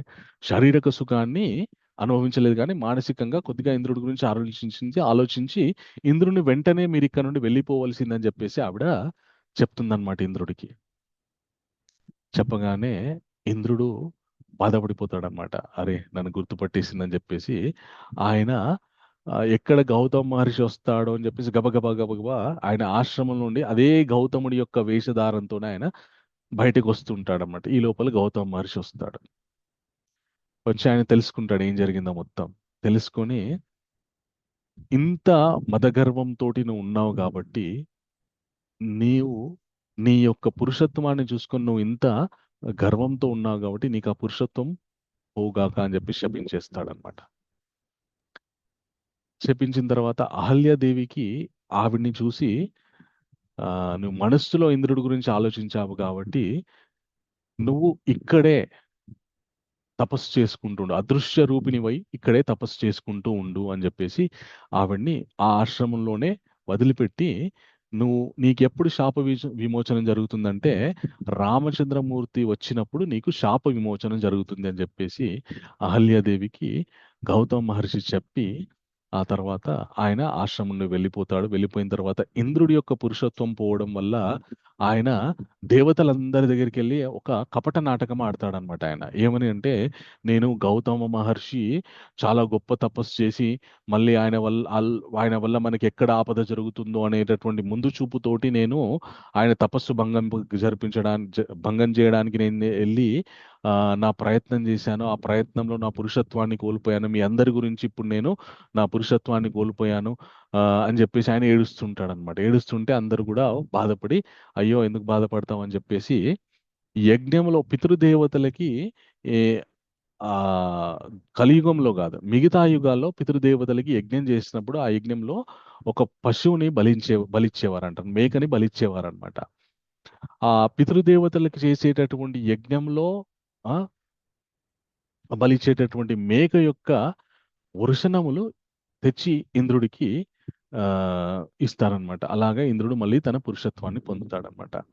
ఈ విధంగా ఆ ఆ గౌతమ్ మహర్షి యొక్క ఆశ్రమానికి విచ్చేసినటువంటి రామచంద్రమూర్తికి విశ్వామిత్ర మహర్షి ఆ ఆశ్రమంలో ఇంత పూర్వం జరిగినటువంటి వృత్తాంతాన్ని గౌతముడు, అహల్యాదేవి, ఆ ఇంద్రుడి గురించి చెప్తాడనమాట. చెప్పగానే ఎప్పుడైతే రామచంద్రమూర్తి యొక్క పాద స్పర్శ కలుగుతుందో అప్పుడు అహల్యాదేవి తనకి శాప విమోచనమై ఆవిడ మళ్ళీ ఆవిడ యొక్క దర్శనం అవుతుందన్నమాట.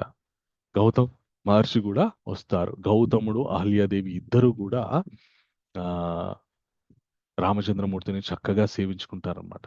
ఈ గౌతముడు అహల్య యొక్క వృత్తాంతం ఏదైతే ఉందో ఇప్పుడు చాలా మంది భార్యాభర్తలు చాలా ఆదర్శంగా తీసుకోవాలన్నమాట. ఎందుకంటే చిన్న చిన్న అనుమానాల వల్ల భార్యాభర్తల మధ్యలో గొడవలు మొదలయ్యి అది పెద్ద మన ఎడబాటుకి దారితీస్తుందన్నమాట. కొందరు అయితే భార్య మీద అనుమానంతో, లేదంటే భర్తకి భార్య మీద అనుమానం, లేదంటే భార్యకి భర్త మీద అనుమానంతో, ఈ అనుమానం వల్ల కాపురాలు విచ్ఛిన్నమైపోయి అవి ఎంత దారుణమైనటువంటి పగకి దారితీస్తాయి అంటే ఒకరినొకరు చంపుకునే స్థితికి వెళ్ళిపోతాయి అన్నమాట. మనకి శాస్త్రంలో, సనాతన ధర్మంలో ఎక్కడైనా ఇట్లాంటి భార్యాభర్తల మధ్యలో విభేదాలు, ఏదైనా చిన్న అనుమానాస్పదమైనటువంటి విషయాలు జరిగినప్పుడు వాళ్ళని విడగొట్టలేదు, వాళ్ళు విడిపోలేదు. మళ్ళీ ఏ విషయం వల్ల అయితే వాళ్ళకి ఆ పాపం అంటిందో అది పోవటానికి వాళ్ళు మళ్ళీ తపస్సు చేశారు. ఇప్పుడు గౌతముడు అహల్యాదేవిని అంతకాలం ఎందుకు తపస్సు చేశారంటే, లోకం దృష్టిలో భర్త లేనప్పుడు ఒంటరిగా ఉన్నటువంటి ఒక స్త్రీ ఉన్నటువంటి గదిలోకి ఒక పురుషుడు ప్రవేశించి ఆయన బయటకు వస్తున్నాడంటే లోకం పలు విధాలుగా ఆలోచిస్తుంది, ఏం జరిగిందో అని చెప్పేసి నిందలేస్తుంది ఆవిడ మీద. ఈవిడ పరపురుషుడితోటి ఉంది అని చెప్పేసి నిందలేస్తుంది. ఇప్పుడు భవిష్యత్తులో అహల్యాదేవి మీద అలాంటి నిందలు పడకుండా ఉండే విధంగా గౌతముడు ఆవిడ్ని చాలా కాలం తపస్సు చేయమన్నాడు అనమాట.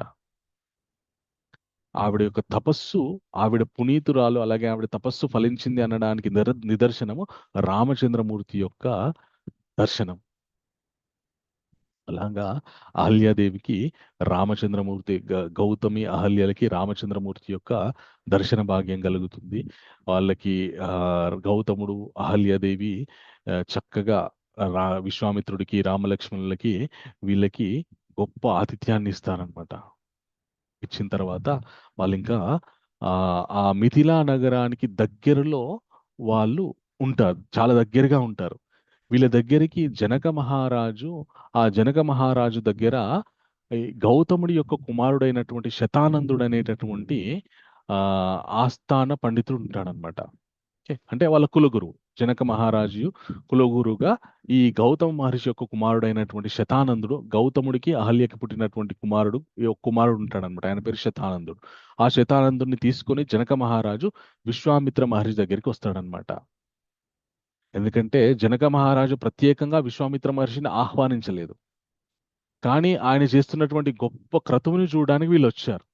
అంత పెద్ద మహర్షి ఆహ్వానం లేకుండా రావడం అనేటటువంటి విషయం ఉండకూడదని చెప్పేసి జనకుడే స్వయంగా ఒక పెద్ద పాత్రను తీసుకుని వచ్చి విశ్వామిత్రుడి యొక్క పాదాభిషేకం చేసి, శతానందుడితో వచ్చి పాదాభిషేకం చేసి విశ్వామిత్ర మహర్షిని గౌరవంగా తన యొక్క రాజ్యానికి తీసుకెళ్దామని చెప్పేసి విశ్వామిత్ర మహర్షిని జనక మహారాజు వస్తాడనమాట. వచ్చిన తర్వాత జనక మహారాజు యొక్క కుశల ప్రశ్నలు అన్నీ అడుగుతాడు. అడిగి ఈ మీతో ఉన్నటువంటి బాలురు ఎవరని అడుగుతాడనమాట. అడగానే వాళ్ళు చెప్తారు, జనక మహారాజా, వీరు దశరథుడి యొక్క కుమారులు, మా యజ్ఞ సంరక్షణ గురించి వచ్చారు.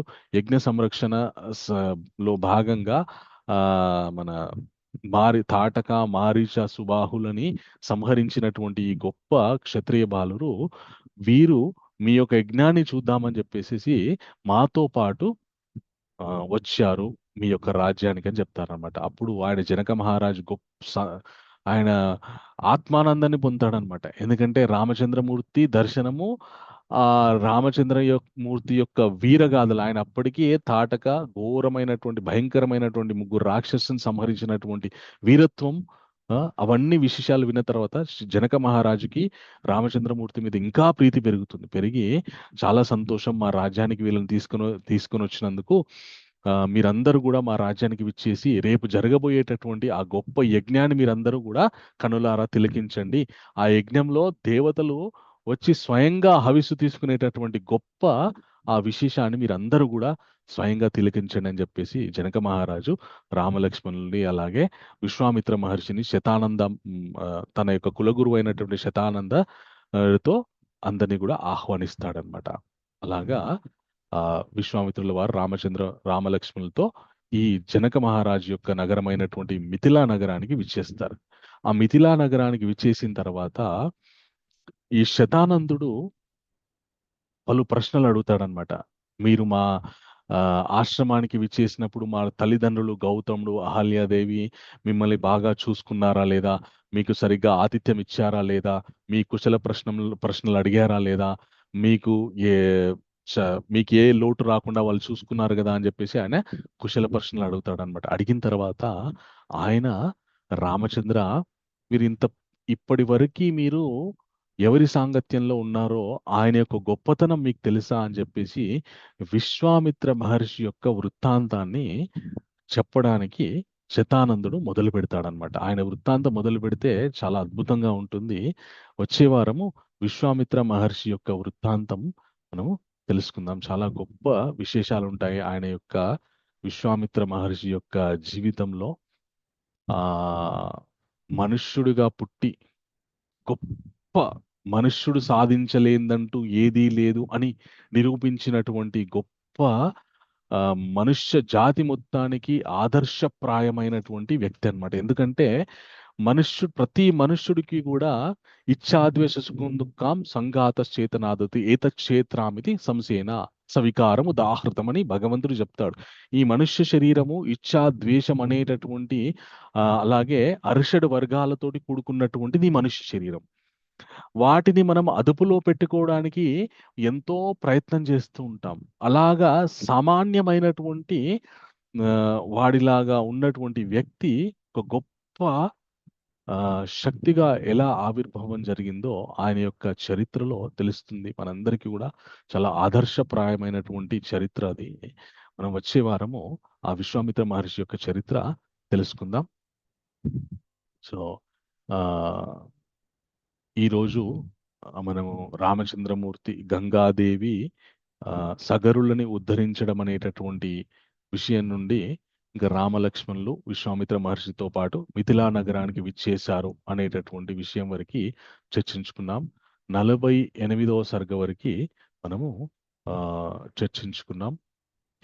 సో మళ్ళీ వచ్చే వారం 49వ సర్గ నుండి మనం తెలుసుకుందాం. ఇప్పటి వరకు జరిగినటువంటి కథలో ఎవరికైనా ఏమైనా ప్రశ్నలు ఉంటే అడగవచ్చు. నాగచంద్రిక మాతాజీ, మీరు హ్యాండ్ రేస్ చేశారు, మీకు ఏమైనా ప్రశ్న ఉందా? వాళ్లే కదమ్మా ప్రభుజీ, 49 మంది మరుతులు కదా వాళ్ళు. 7 ముఖ్యంగా 7 మరుతులు అనమాట. 7 మళ్ళా 7 చేస్తాడు కదా ఆయన. 49 అవుతాడు. మరుతులే కదా ప్రభుజీ. ఎస్ మాతాజీ. Thank you. Hare Krishna. And ఇంకొక ఇంపార్టెంట్ విషయం ఏంటంటే మనకి 30th ఏప్రిల్ 30 ఏప్రిల్ రోజు శ్రీ సుదర్శన నరసింహ హోమం ఉంది. ఆ రోజు నరసింహ చతుర్దశి, నరసింహస్వామి యొక్క ఆవిర్భావ దినోత్సవం. ఆ రోజు మనం ఇస్కాన్ నందనవనంలో చాలా గొప్ప యజ్ఞం చేస్తున్నాము. ప్రతి సంవత్సరం నరసింహ చతుర్దశి రోజు చాలా గొప్ప యజ్ఞం చేస్తాము.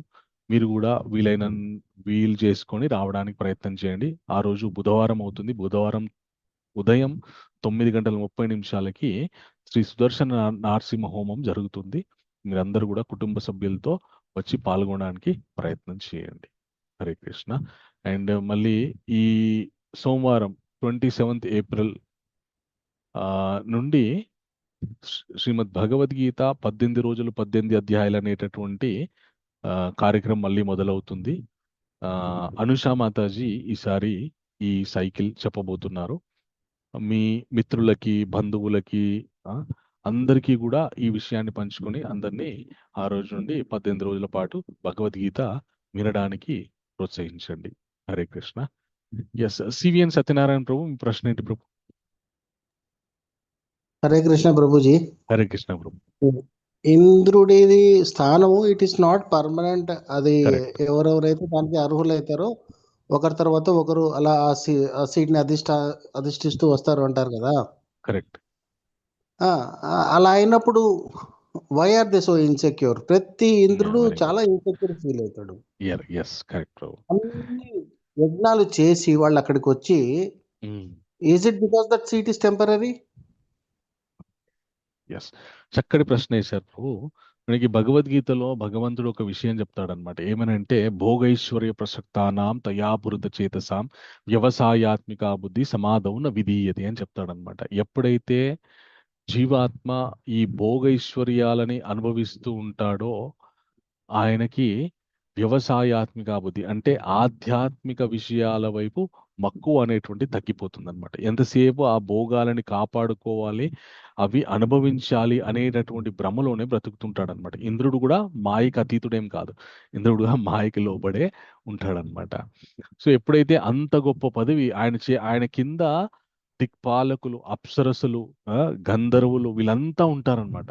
అంతమందిని పరిపాలిస్తున్నటువంటి అద్భుతమైనటువంటి లోకాన్ని పరిపాలిస్తున్నటువంటి మనకి చూసుకుంటే ఒక వార్డుకి మెంబర్ అయ్యాడు అనుకోండి ఒక వ్యక్తి, ఏదో అదృష్టవశాత్తు ఇంకా ఆ వార్డుకి ఆయనే రాజు అన్నట్టు ప్రవర్తిస్తుంటాడు అనమాట. ఒక ఒక ఒక నగరంలో ఒక కాన్స్టిట్యుయెన్సీలో ఒక వార్డుకి మెంబర్ అయ్యాడు అనుకోండి, చాలా చిన్న పోస్ట్. అఫ్ కోర్స్ సేవ చేసేటటువంటి ఏ పోస్ట్ అయినా కూడా గొప్ప పోస్టే. కానీ కొందరు ప్రధానమంత్రి పదవిలో ఉన్నప్పటికీ కూడా మా పదవి ఎంత అని చెప్పేసి అనుకుంటూ ఉంటారు. కానీ కొందరు చిన్న పదవిలో ఉన్నప్పటికీ కూడా ఇదే గొప్ప పదవి అనేటటువంటి భావనలో ఉంటారు అనమాట. సో ఇంద్రుడు కూడా ఎప్పుడైతే అంత గొప్ప పదవికి చేరుకుంటాడో దాని వదలబుద్ధి కాదనమాట. ఇది నాదే, ఎప్పటికీ నేనే అనుభవించాలి అనేటటువంటి భావనలోకి. ఎందుకంటే భోగైశ్వర్యాలకు ఉన్నటువంటి సైడ్ ఎఫెక్ట్స్ అవి ఎంతసేపు మనం అనుభవిస్తుంటే అంతసేపు అనుభవింపజేస్తూనే ఉంటాయి. ఆ మాయలో పడిపోయి ఉండే విధంగానే చేస్తుంటాయి తప్ప వాటి నుండి బయటపడడం అనేటువంటిది మళ్ళీ ఒక సజ్జడి యొక్క సాంగత్యం ఉంటే తప్ప బయటికి రాలేరన్నమాట. సో అందువల్ల ఇంద్రుడు అలాగా భోగైశ్వర్యాల యొక్క మోహానికి లోనైపోయి తన పదవిని కాపాడుకోవడానికి నానా ఇబ్బందులు పడుతూ ఉంటాడనమాట. అండ్ కొన్నిసార్లు అది ఒక కారణము. కొన్నిసార్లు ఇప్పుడు ప్రతి ఇంద్రుడు అంత క్రూయల్గా ఉంటారని మనం అనుకోలేము. కొందరు ఇంద్రులు భగవంతుడు తనకి ఆ పదవి ఇచ్చారు కాబట్టి ఆ పదవి అన్యులు సరైనటువంటి వైరాగ్యము లేదంటే సరైనటువంటి ధార్మికమైనటువంటి బుద్ధి లేకుండా ఉన్నటువంటి వాళ్ళు పరిపాలిస్తే దాన్ని దుర్వినియోగపరుస్తారు. కాబట్టి కొన్నిసార్లు ఆ విధమైనటువంటి బుద్ధితో కూడా మిగతా వాళ్ళని సంహరించడానికి ప్రయత్నిస్తుంటారు. అలాగే 2 రకాలు. ఒకటి తమ పదవి కాపాడుకోవడానికి, ఇంకొకటి అధార్మికులైనటువంటి వాళ్ళు ఆ పదవిలోకి రాకుండా ఉండే విధంగా చూసుకోవాల్సినటువంటి బాధ్యత కూడా ఇంద్రుడిదే ఉంటుందన్నమాట. ఇంకొకటి చిన్నప్పుడు మాకేం చెప్పారంటే గౌతమ మహర్షి అహల్యకు శాపం ఇవ్వలేదు. It's actually he was shielding her from అపమానం. కరెక్ట్. ఇలాగే నిన్ను వదిలేస్తే అందరూ ఇంకా ప్రతిరోజు నిన్ను దూషిస్తూ ఉంటారు, అందుకని ఘోరమైన తపస్సు చేసుకోని. ఆమె రాయిలాగా మారడం అదంతా కొంచెం కల్పితము. ఆమె అలాగే ఉన్న చోటనే ఉండిపోయింది. ఇప్పుడు మామూలుగా మనకు చెప్తారు కదా, ఒకసారి రామాయణంలో ఏం చెప్పారంటే నువ్వు అదృశ్య రూపిణిగా ఇక్కడే ఉండి తపస్సు చేసుకోమని చెప్పారన్నమాట. ఎవరికి కనపడదు ఆవిడ, కనపడదు. కనపడకుండా ఉండి తపస్సు చేసుకుంటూ ఉంటుంది. రామచంద్రమూర్తి వచ్చినప్పుడు ఆవిడ అదృశ్యంలో నుండి మళ్ళీ దృశ్యం అవుతుంది అనమాట. ఆయనే నీకు మోక్షం ఇస్తే ఇంకెవ్వరు నిన్ను ప్రశ్నించరు అని Correct. He was protecting her అని చెప్పారు అనమాట. రైట్. ఇంకొకటి చెప్పచ్చా చెప్పకూడదు, ఇప్పుడు మీరు చెప్పండి, చెప్పిన పర్వాలేదు. దాంట్లో దెర్ ఇస్ సంథింగ్ కాల్డ్ మానసిక వ్యభిచారం అండ్ శారీరక వ్యభిచారం. Correct. Thinking that Indra is beautiful, అది దాన్ని మానసిక వ్యభిచారం కింద కన్సిడర్ చేస్తారు. అవును. ఇప్పుడు చాలా మంది మనం కూడా ఫ్యాంటసైజ్ చేస్తుంటాం హీరోస్ గురించి, హీరోయిన్స్ గురించి. అది కూడా వన్ కైండ్ ఆఫ్ మానసిక వ్యభిచారమే. బట్ ఈ కలియుగంలో అది ఇట్ ఈస్ యాక్సెప్టెడ్ నార్మ్ అయిపోయింది. ఆ రోజుల్లో ఆ మానసిక వ్యభిచారాన్ని కూడా అంత సీరియస్ గా తీసుకున్నారు కాబట్టి ఆయన అలా చేయాల్సి వచ్చింది. Yes. Hare Krishna. Same thing Rama also followed when ఎంత మళ్ళీ జనాలనిచ్చి ఈ అపనిందలు అవన్నీ వద్దు అని అగ్ని పరీక్ష చేసి తీసుకుని వచ్చాడు. మళ్ళీ you prove yourself then come with me అని. సో ఆయన he's affected by Gautami and Ahalya story. కానీ ఆయన అంత కఠినమైన నిర్ణయం తీసుకోలేదు, ఎందుకంటే ఆయనే దేవుడు, ఆయన ఇంకెవరికి చెప్తాడు.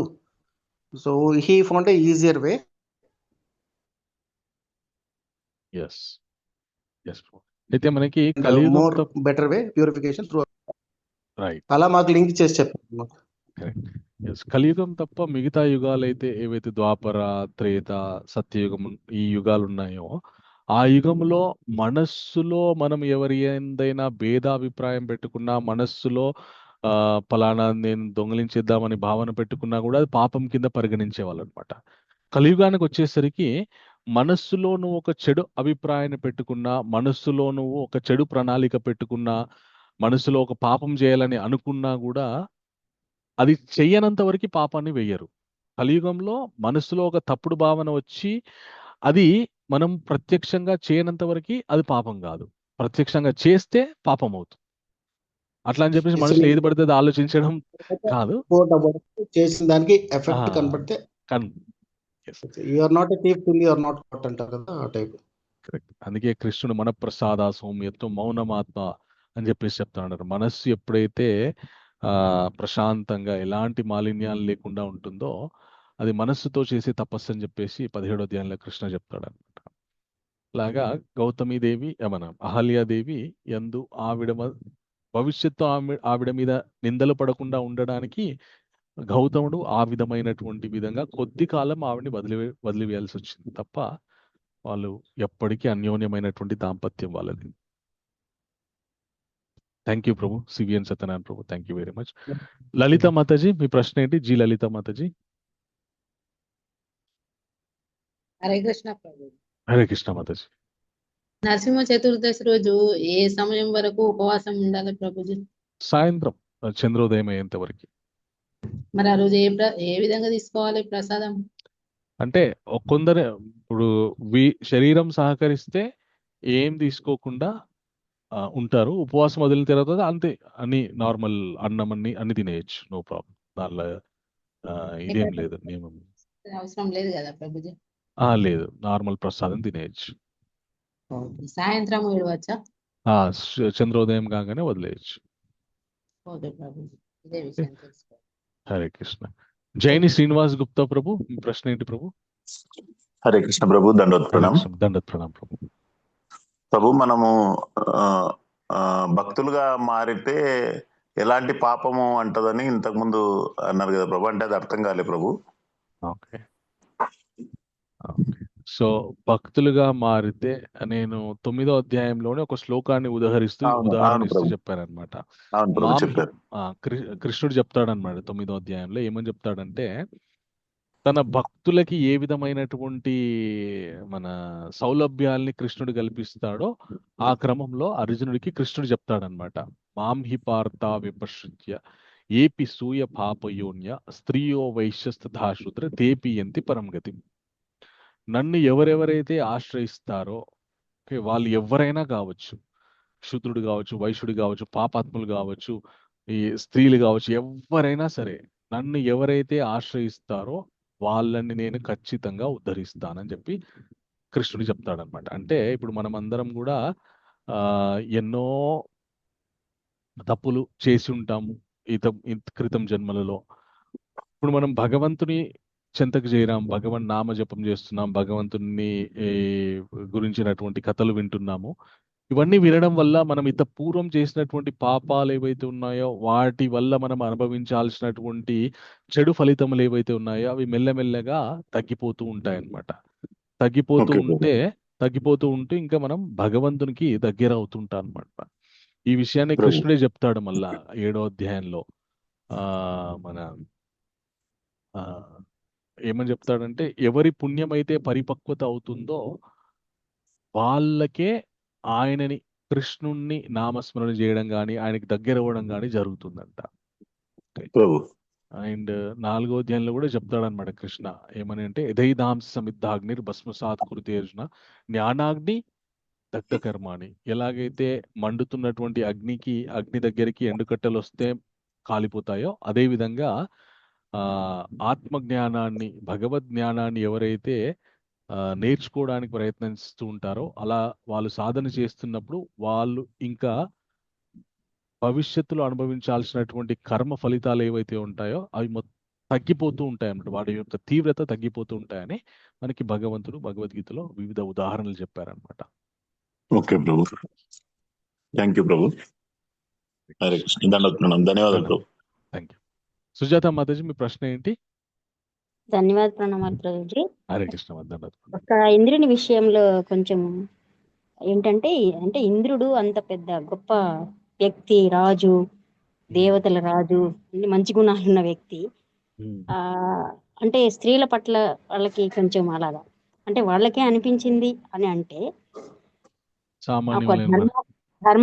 ధర్మంగా ప్రవర్తించాల్సిన వాళ్ళు, అంటే రాజులు అన్న ఒక భావనతో అలాగా ఏమైనా ఫీల్ అవుతారా లేకపోతే ఏంటో తెలియదు, కానీ స్త్రీ పట్ల మోహితులు అవ్వడం అంత చులకన భావంతో అంత పరస్త్రీని అనకపోయినా కూడా ప్రభుజీ వాళ్ళకి అంటే కొంచెము అలా నిగ్రహించుకోలేక ఉంటారా అని అన్ని ధర్మాలు, అన్ని శాస్త్రాలు, అసలు ఇంద్రుడు అంటే ఆ స్థితే వేరు.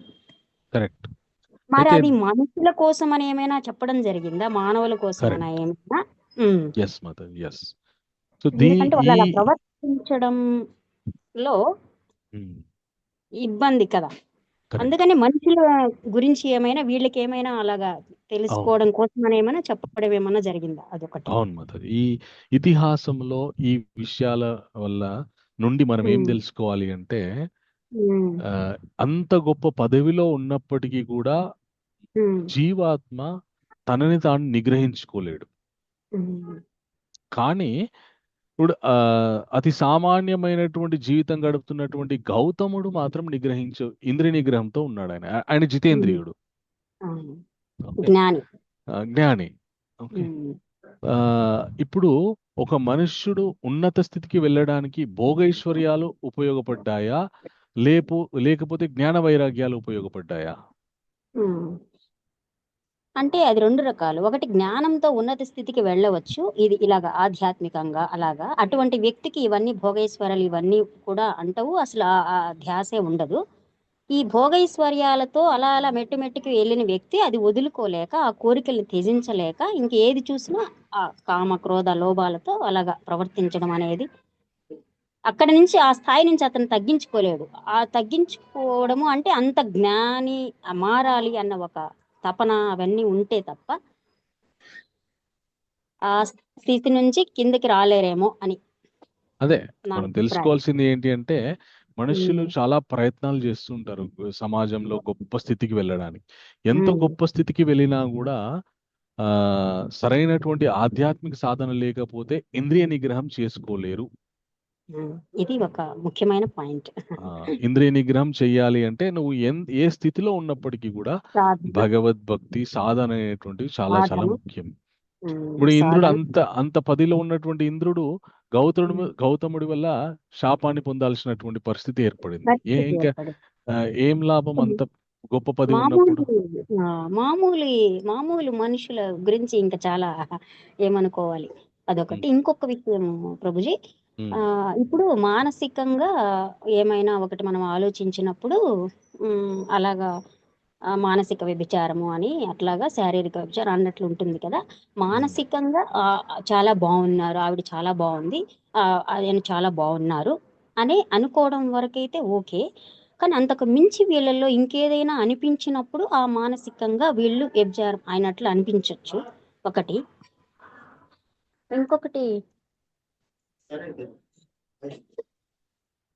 ఇంకొకటి ప్రభుజీ, అలా మానసికంగా అలాగా జరిగినప్పుడు శిక్ష ఉండదు, అంటే పనిష్మెంట్ అనేది ఉండదు అని ఒక భగవంతుని వేలో కానీ ఆధ్యాత్మికతలో కానీ అని అనుకున్నప్పుడు, ఇప్పుడు మన సమాజంలో ప్రాక్టికల్ గా చేస్తేనే మనకి ఈ జడ్జిమెంట్ అంటే ఇట్లాగా లాలో కానీ ఇట్లాగా పనిష్మెంట్ ఉంటుంది. మానసికంగా అయితే ఖచ్చితంగా ఆ వేలో ఆధ్యాత్మిక వేలో కూడా కంపల్సరీగా పనిష్మెంట్ ఉంటుంది కదా. అయితే దీన్ని ఏ విధంగా అర్థం చేసుకోవాలి అంటే, కలియుగములో స్వతహాగా జీవాత్మల మనందరికీ కూడా అంత పెద్ద జ్ఞాన వైరాగ్యాలు ఉండవు. చాలా తక్కువ. ఆ వాతావరణం అనుకూలించదు ఫస్ట్ ఆఫ్ ఆల్. సో ఇట్లాంటి కలి ప్రభావితమైనటువంటి వాతావరణంలో మనం ఉన్నప్పుడు సహజం మన మనసులో వివిధమైనటువంటి ఆలోచనలు, సంకల్పాలు రావడం అనేటువంటి చాలా సహజం. ఓకే. అయితే ఎప్పటికప్పుడు మన మనస్సులో వస్తున్నటువంటి ఆ సంకల్పాన్ని మనము వదిలివేస్తూ ఉండాలన్నమాట. ఇది అవసరం లేదు, నాకు దీని గురించి ఆలోచించాల్సిన అవసరం లేదు, ఇది నాకు అనవసరం, ఇది నన్ను ఉద్ధరించదు, ఇది అనవసరంగా దీని గురించి ఆలోచించి సమయం వృధా చేసుకోవద్దు అనేటటువంటి భావనతో ఎప్పుడెప్పుడు మనకి వేరే సంకల్పాలు ఏవైతే మనసులో వస్తుంటాయో అప్పుడప్పుడు అలా ఆ విధంగా మనం సాధనతో ఆ విధంగా మనం వదిలేస్తూ ఉండాలి. ఏదైనా మనస్సులో ఎవరి గురించి అయినటువంటి భావన కలిగింది అనుకోండి, ఇంకా అదే విధంగా మనము ఆలోచిస్తూ ఉన్నాం అనుకోండి, అప్పుడు చాలా సమస్య ఏర్పడుతుంది అనమాట. కృష్ణుడు చెప్తాడు మనకి. ఓకే, ఏమని చెప్తాడంటే, ధ్యాయతో విషయాన్ పుంస సంగస్తేషుపజాయతే సంగాత్ సంజాయతే కామ కామాత్ క్రోధోపజాయతే క్రోధాత్ భవతి సమ్మోహ స్మృతి విభ్రమ స్మృతి భ్రంశాత్ బుద్ధినాశు అని. ధ్యాయతో విషయాన్ పుంస, విషయవాసనలయందు, విషయ సుఖాలయందు, సామాన్యమైనటువంటి విషయాలయందు మన మనస్సులో ఆలోచన వచ్చినప్పుడు, వాటి గురించి మనం ఆలోచిస్తున్నప్పుడు, ఆ విషయాల గురించి మనం ఆలోచిస్తూ ఉంటే క్రమక్రమంగా మనము చక్కటి ఏకాగ్రత స్థితి నుండి దిగజారిపోయి మెల్లమెల్లగా ధ్యాయతో విషయాన్ పుంస ఆ విషయంకి సాంగత్యం ఏర్పడుతుంది. ఇంకా అదే కావాలని చెప్పేసి కోరిక పుడుతుంది. ఆలోచన తర్వాత సాంగత్యం తర్వాత కోరిక తర్వాత కామము క్రోధంగా మారి మన వినాశనానికి దారితీస్తుంది. ఎప్పుడైతే మనస్సులో ఆలోచన వచ్చినప్పుడు వెంటనే మనము భగవన్నామ స్మరణతోనో, లేదంటే మనకి అది ఎంతవరకు అవసరమో అనవసరమో పరిశీలన చేసుకుని పరిశీలన చేసుకుని విచక్షణతోటి అవసరమా అనవసరమా అని తెలుసుకొని మనం ప్రవర్తించామనుకోండి, ఏ ప్రమాదము ఉండదు. ఓకే, అలాగా సంకల్పాలు రావడం తప్పేం కాదు, కానీ వాటి వెంబడే వెళ్తూ ఉండడం తప్పు. అలా పెడితే పాపం తలుగుతుంది, మన వ్యవసాయాత్మక బుద్ధి చెడిపోతుంది. అలా సంకల్పాలు వచ్చినప్పుడు వాటికి అతీతంగా ఇలా కాదు, ఇది కాదు అని చెప్పేసి మనము ఆలోచించుకుంటూ ముందుకు వెళ్తున్నాం అనుకోండి. ఎన్ని సంకల్పాలు మనసులో వచ్చినా కూడా మనం ఏం చెయ్యాలి, మన టైం టేబుల్ ఏంటి, మన సాధన ఏంటి, మన ఇదేంటి అని అనేటటువంటి ప్రణాళికతోటి ఉన్నాం అనుకోండి, కొంతకాలానికి సంకల్పాలు రావడమే మానిపోతాయి అనమాట. మానిపోతాయి అనమాట. ఒక వైరాగ్యం లాంటిది ఏర్పడిపోతుంది. అష్టవక్రముని అని ఒక ఆయన గొప్ప ముని ఉన్నారనమాట. ఆయన ఈ జనక మహారాజు గారు గురువు గారు. ఆయన అని ఒక శిష్యుడు అడుగుతాడు, ఇట్లా మనస్సులో సంకల్పాలు రావడం అనేటువంటిది ఆగట్లేదు, ఏం చేయాలి, వీటిని ఎట్లా కంట్రోల్లో పెట్టుకోవాలి అంటే, ఆపడం నీ వల్ల కాదు. నువ్వేం చేస్తావంటే వచ్చినటువంటి సంకల్పాన్ని పరిశీలన చేయి. ఎందుకు వస్తుంది, ఎక్కడి నుండి వస్తుంది, నీకు వచ్చినటువంటి సంకల్ప అనుగుణంగా ప్రవర్తించకు. ఉదాహరణకి ఒక ఏదో చెయ్యాలి అనిపించింది, లేదంటే తినకూడని పదార్థం ఒకటి తినాలని అనిపించింది. అది తింటే మన శరీరానికి మంచిది కాదు, అలాగే మన ఆధ్యాత్మిక పురోగతికి మంచిది కాదు. అది తాగితే మన ఆధ్యాత్మిక పురోగతికి మంచిది కాదు. అది తీసుకోవాలి, స్వీకరించాలి అనేటటువంటి ఆలోచన వచ్చింది. వచ్చినప్పుడు సరే వచ్చింది కదా, ఓకే, ఉంది కదా, కోరిక ఉంది కదా, సో ఎక్కడి నుండి వస్తుంది, ఎందుకు వస్తుంది, ఆ విధంగా ప్రవర్తించకుండా కొద్దిగా ఓపికతోటి ఉన్నామనుకోండి, కొద్దిసేపటికి ఆ సంకల్పం వెళ్ళిపోతుంది అనమాట. అలాగా మెల్లమెల్లగా సంకల్పాలని అధిగమించేటటువంటి శక్తి మనకి వస్తుందన్నమాట. ధన్యవాదాలు ప్రభుజీ. ఏమైనా తప్పుగా ఏమైనా అయ్యో మాట్లాడి ఉంటే లేదు క్షమించాలి. లేదు లేదు, చాలా థ్యాంక్ యూ అంటే మాతాజీ. మానసికంగా ఇవన్నీ ఉంటాయి కాబట్టి మామూలుగా అయితే ఇక్కడ సమాజం సొసైటీ వేలో చూస్తే మనకి చేస్తేనే శిక్ష వస్తుంది అంతే, అంటే అది ప్రూఫ్ అన్నమాట. అలా కాకుండా ఈ మానసికంగా ఉన్నప్పుడు ఈ ఆధ్యాత్మిక వేలోనో లేకపోతే దేవుని వేలోనో అలాగా అనుకున్నప్పుడు ఇది కూడా ఒక మానసికమైన రుగ్మత అనేది నా అభిప్రాయం Guruji. Prabhuji yes thank you. Yes CVN Satyanarayana Prabhu. Yes చంద్రోదయం అంటే సాయంత్రం నక్షత్రాలు కనపడినప్పుడు కూడా వదిలేయచ్చు, నో ప్రాబ్లం. నక్తం అంటారు. నక్షత్రం కనపడగానే ఆ రోజు వ్రతం మనం ఫాస్టింగ్ అనేటువంటి బ్రేక్ చేయొచ్చు, నో ప్రాబ్లం. ఓకే గురువు గారు, ధన్యవాదాలు ప్రభుజీ. Thank you Prabhu. హరే కృష్ణ. చాలా సంతోషం ఈరోజు మీ అందరితో. మళ్ళీ వచ్చే వారం శ్రీమద్ రామాయణంతో కలుసుకుందాం. రామచంద్రమూర్తి యొక్క కృపా కటాక్ష వీక్షణలు మీ అందరికీ ఉండాలని మనస్ఫూర్తిగా కోరుకుంటూ, వంచాకల్పతరోభ్యశ్చ కృపా సింధోభ్యో చ పతితానాం పావనేభ్యో వైష్ణవేభ్యో హరే కృష్ణ హరే కృష్ణ కృష్ణ కృష్ణ హరే రామ రామ రామ హరే హరే. హరే కృష్ణ. జై శ్రీ మాతాజీ. మీకు ఏమైనా క్వశ్చన్ ఉందా? ప్రణామ్ మాతాజీ. చెప్తా అన్నారు కదా ప్రభుజీ, అది భగవద్గీత 18 ఇంగ్లీష్ లో చెప్పారు కదా, అదే లింక్ ప్రభుజీ వేరే లింక్? తెలుగులో వేరే లింక్. తెలుగు. ఓకే ప్రభుజీ. హరే కృష్ణ. హరే కృష్ణ. హరే కృష్ణ. ధన్యవాదాలు, ప్రణామాలు ప్రభు. చాలా చాలా బాగుంది మీ లెక్చర్. థ్యాంక్ యూ ప్రభు. చాలా ఆనందంగా ఉంది. Thank you Prabhu. హరే కృష్ణ. హరే కృష్ణ ప్రభుజీ. దండవత్ ప్రణామం. హరే కృష్ణ. దండవత్ ప్రణామం. హరే కృష్ణ ప్రభుజీ. దండవత్ హరే కృష్ణ ప్రభుజీ. దండవత్ ప్రణామం. హరే కృష్ణ ప్రభుజీ. దండవత్ ప్రణామం. హరే కృష్ణ. హరే కృష్ణ ప్రభుజీ. దండవత్ ప్రణామం Prabhuji. Thank you very much Prabhuji. దండవత్ ప్రణామం. హరే కృష్ణ. హరే కృష్ణ. వాంఛాకల్పతరోభ్యశ్చ కృపా సింధోభ్యశ్చ పతితానాం పావనేభ్యో హరే కృష్ణ వైష్ణవేభ్యో దండవత్ ప్రణామం ప్రభుజీ. హరే కృష్ణ. దండవత్ ప్రణామం. హరే